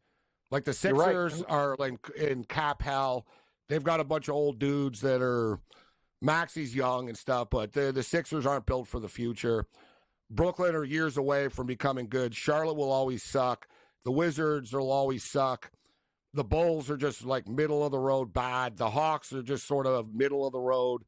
The Pistons are getting better. They're a team that's climbing the ladder a little bit. The Heat are getting worse. The Pacers just kind of are who they are. Like I said, that's my whole point. If you're the Raptors, this little play-in stuff, which they want to make, Cam, like the Raptors aren't trying to tank. They're trying to make this play-in. They're going to want to make the play-in. They're not all that far off right now. They're only four games out, essentially, of the play-in. And the way the Raptors are playing right now, I think they're going to make the play-in tournament, to be honest. I think they're going to pass the Sixers, and I wouldn't be surprised if the Raptors pass the Bulls after and like squeak in as the 10th team in the play-in. They won't do anything once they get there, but it'll be good for their morale. Yeah, there's progress, and there's a lot to be said. We talked about Scotty Barnes and the way this team plays, and even when Bovey was on, we talk about the ball distribution. The Raptors do a lot of things well. And to your point, just to add, can you believe this game? Like right now, you look at the West, the Warriors are 24-23, and they sit in the 11 hole behind Sacramento, Phoenix, Dallas. The Timberwolves are 7th. Like, you know what I mean? They're a good basketball team. So, yeah, and the Rockets are a huge surprise, 32-14 with that record. But, yeah, the West is full of killers. Like, think about it. The Warriors are in the 11 hole right now in the Western Conference. That's all you need to know. Seattle are up on Grand Canyon, 38-31. 9.5-point road dogs. Grand Canyon are suddenly 3.5-point favorites in this game. UCLA, a very, very strong first half for them. They're up by 14 on the Ducks. That's not good. We've been pretty hot tonight with our picks, but this one's not looking good. We're on the Ducks plus the points. The over's right kind of on the number. It closed at 141.5. It's at 139.5 right now. We did jump in on Pacific plus 9.5. There's 5 minutes left in this game. Washington State lead by 1, 56-55. So we got a close one going on there. And as we stated, NHL hockey, we're in overtime right now with the Oilers and the Red Wings. We'll get you caught up to date on the other side. The Flames are now up 4-1 on the Ducks, too.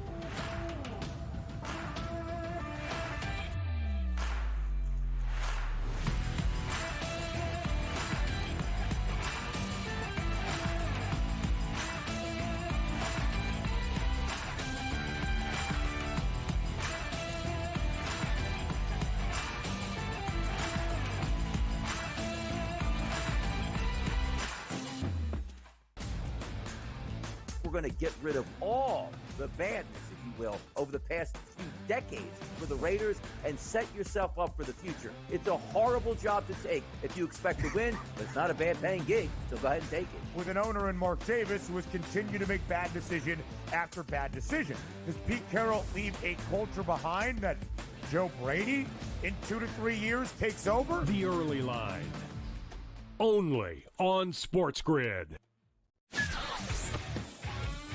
He did nothing for 5 weeks. So he is becoming his brother. So I don't want to hear about how great TJ Watt is with his 0 playoff wins. And he's the first guy to admit it. He comes right out and says, I've never won a playoff game. I don't matter. All right, at least we all know who the best player on the team is. It's George Pickens. If you don't believe that, well, then screw you too. Pharrell, Coast to Coast. Only on SportsGrid. We'll see if they get McCain back. Kelly Oubre, Yabusele's been good. Caleb Martin's a defensive specialist. Andre Drummond can still give you, almost a double-double at any point. I can't go south on this team. And now you're giving it to me at 2-1 to make the playoffs? To be in the Final 8? Folks, give me the Philadelphia 76ers to make the playoffs at plus 210. Betting above the rim. Only on SportsGrid.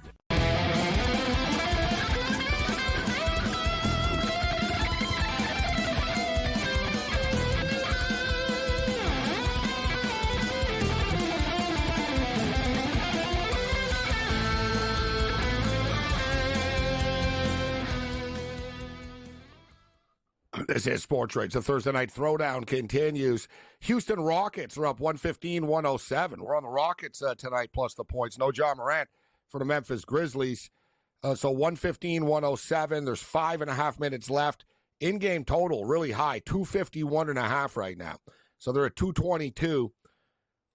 It's a lot of points to get in the next 5 minutes. And this comes from someone that bets a lot of in-game overs, but I'm not in a hurry to bet over 251.5. Portland Trailblazers are rolling the Magic. They're pulling away. It's 80-62, so we got a blowout.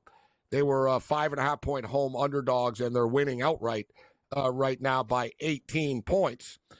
And, of course, we've got Washington State and Pacific. Pacific up 2 right now.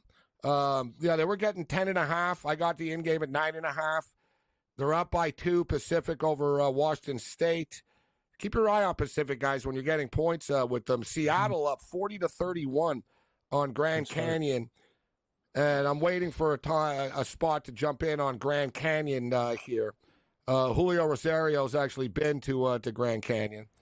Julio, if you can move your head, big head over to the middle of the screen there. What's going on, Julio? How you doing? In the middle of the screen.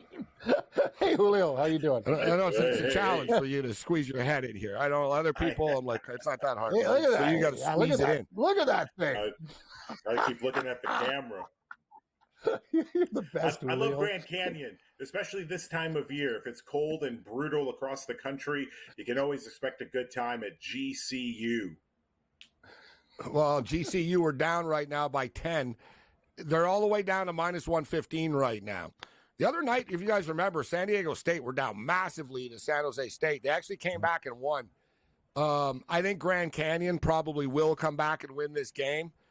It's minus 115 right now. Any action for you, Julio? We got a bunch of late-night degenerate specials right in your wheelhouse. The Abilene Christian, Cal Baptist of the world. Well, there's not much time left in that game. Really, the games that are going on here right now with time left are the Ducks and Bruins and the Seattle and Lope game. I'm just not getting a good number in game on Grand Canyon. I would have liked them to be on the plus side, down 9 late first half, but I might wait to see what the second half line is in that Grand Canyon game. But what I'm looking at specifically, Gabe, we're celebrating the Chinese New Year. It's the year of the snake. So I've got a friend in Colorado. That's why the Chiefs are the Super Bowl. Years at a That's why the Chiefs are in the Super Bowl. You're the snake. I love it. Yes, that's fantastic. Yeah, I saw that. So that's the year of the snake. The last couple of years, I made friends with a dude at a sports book in Colorado, a hay farmer, total degenerate gambler like all of us are. But we've been texting back and forth every year for the last 2 years on Chinese New Year. 2 years ago, it was the year of the rabbit, and we rode South Dakota State all the way to the NCAA tournament. Last year was difficult because it was the year of the dragon. So we had not many teams to choose from. We rode Drexel for a little bit. Yeah, we rode Drexel. We rode a little Portland Trailblazers. But this year, it's even more difficult. It's the year of the snake, so we're going Florida A&M, the Rattlers of Florida A&M in Tallahassee. They're 10-5 on the season against the spread. We tested this thesis out again last week. They covered for us. They play Alabama A&M on Saturday. So for the next 2 weeks, since the Chinese New Year is 2 weeks, we're riding Florida A&M exclusively to celebrate I love it, Julio. the You know what the crazy thing is? Year. So I get a knock on the door today. It's Vince, my buddy. He's Chinese. He's like, "You're the snake." I go, "What's going on?" He's got an envelope of money from the fantasy league. He goes, "We don't settle all debts before Chinese New Year. It's considered bad luck, Gabe, and year of the snake." So it's like, thanks. I appreciate that. You could have said it to me, but he likes the personal touch instead of the email transfer. So, yeah, that's their culture, Gabe. All debts must be paid in full or bad luck will come upon you for the following year. These guys got a lot of superstitions, I'll tell you. Yes, I did it years ago, and I thought I was really on to something. It was Year of the Horse, and I bet the Denver Broncos in the playoffs all the way through. I took the Broncos in future. I took the Broncos in the playoffs all the way through Year of the Horse, and they made the Super Bowl. And I thought I was a genius. I was like, this is unbelievable. Year of the Horse, Broncos make the Super Bowl.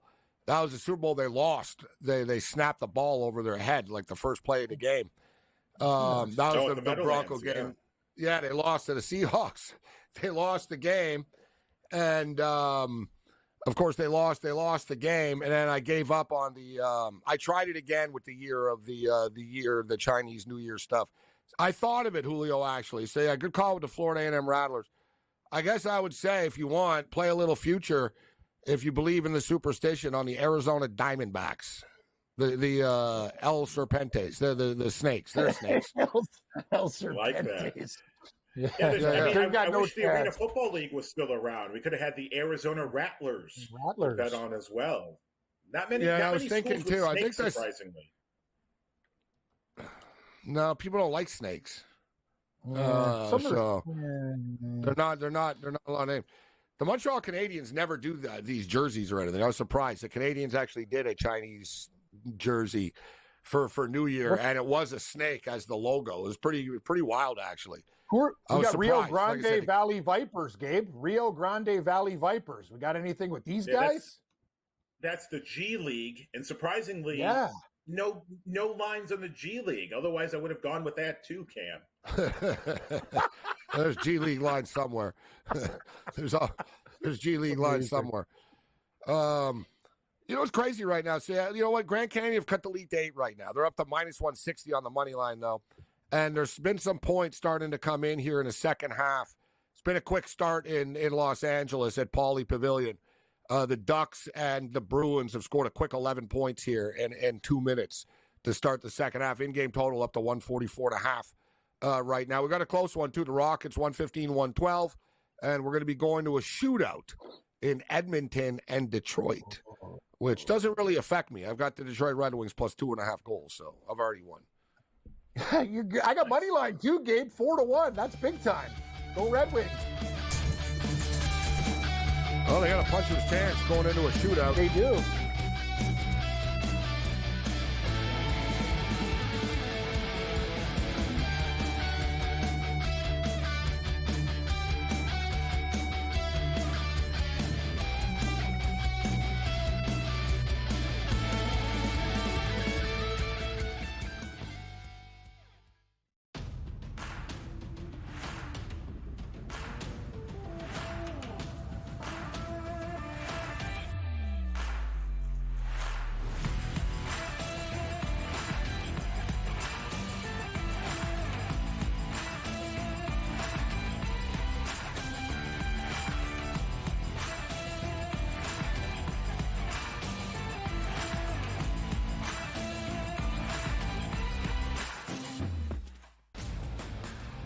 We're going to get rid of all the badness, if you will, over the past few decades for the Raiders and set yourself up for the future. It's a horrible job to take if you expect to win, but it's not a bad paying gig, so go ahead and take it. With an owner in Mark Davis who has continued to make bad decision after bad decision. Does Pete Carroll leave a culture behind that Joe Brady in 2 to 3 years takes over? The Early Line.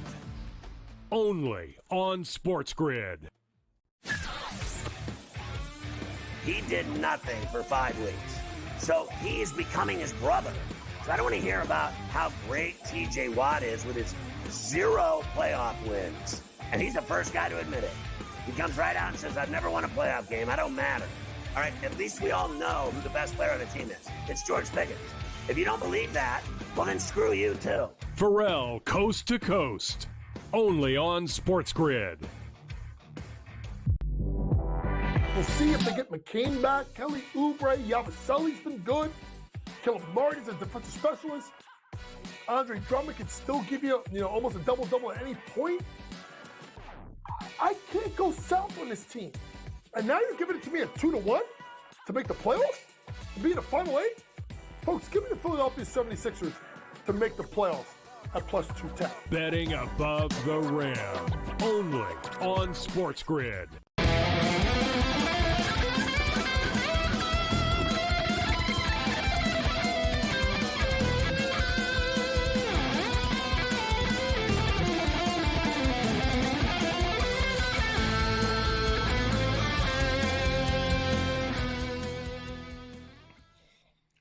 Well, we're into a shootout, and the Red Wings scored on their first attempt.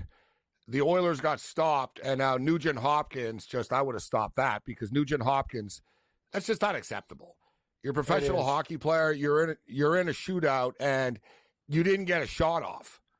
Like, you literally, Nugent Hopkins basically out-deked himself and lost the puck. Like you're on a breakaway by yourself, and the Red Wings just won in the shootout because the Oilers were terrible with their chances. That was awesome. It's crazy, too, because the Oilers are such a skilled team. You figure, they're going to be really good in a shootout. But a lot of times you see this with these skilled players. They get stupid.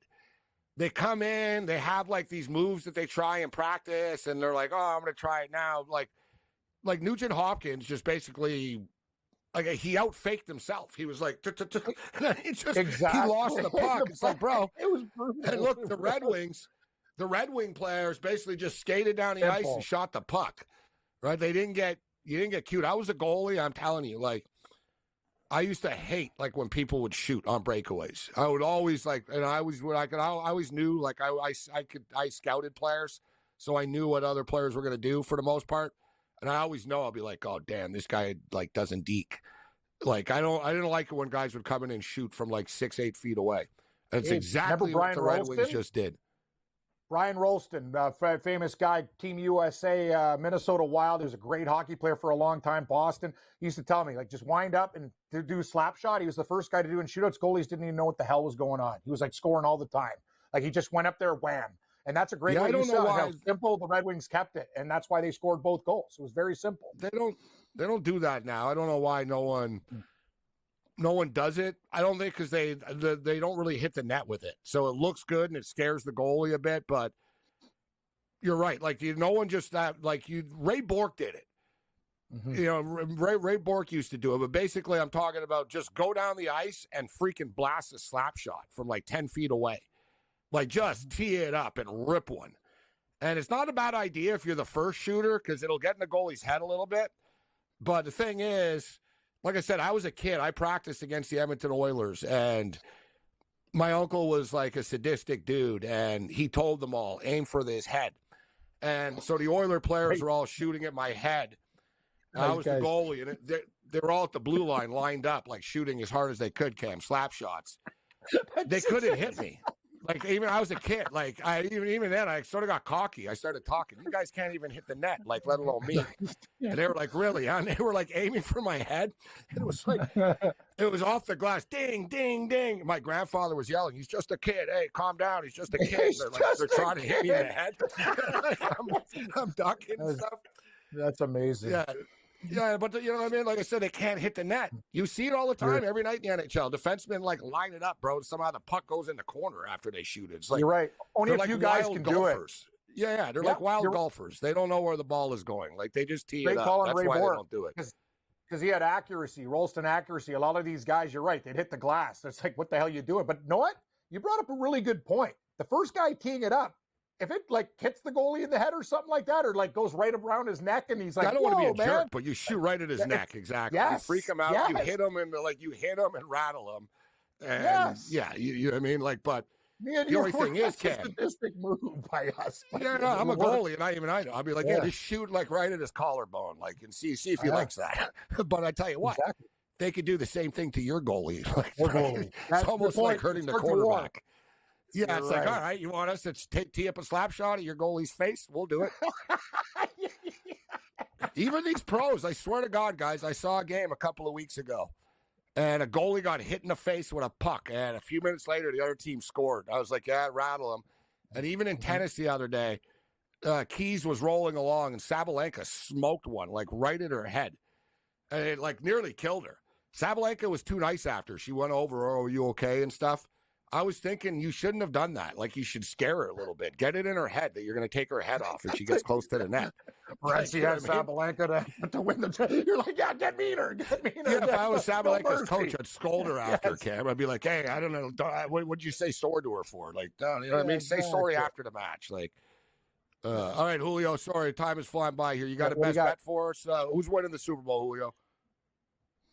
Kansas City Chiefs will win the Super Bowl. I took them plus the points or minus the points. I'm also going to take Boston University to win the Bean Pot plus 230 and Manchester City to finish top 2 in the EPL at 4-1. Julio dropping some future bombs on us. All right, we'll see you on the Freak Show with a bunch of Super Bowl picks. Other than that, you're on your own later.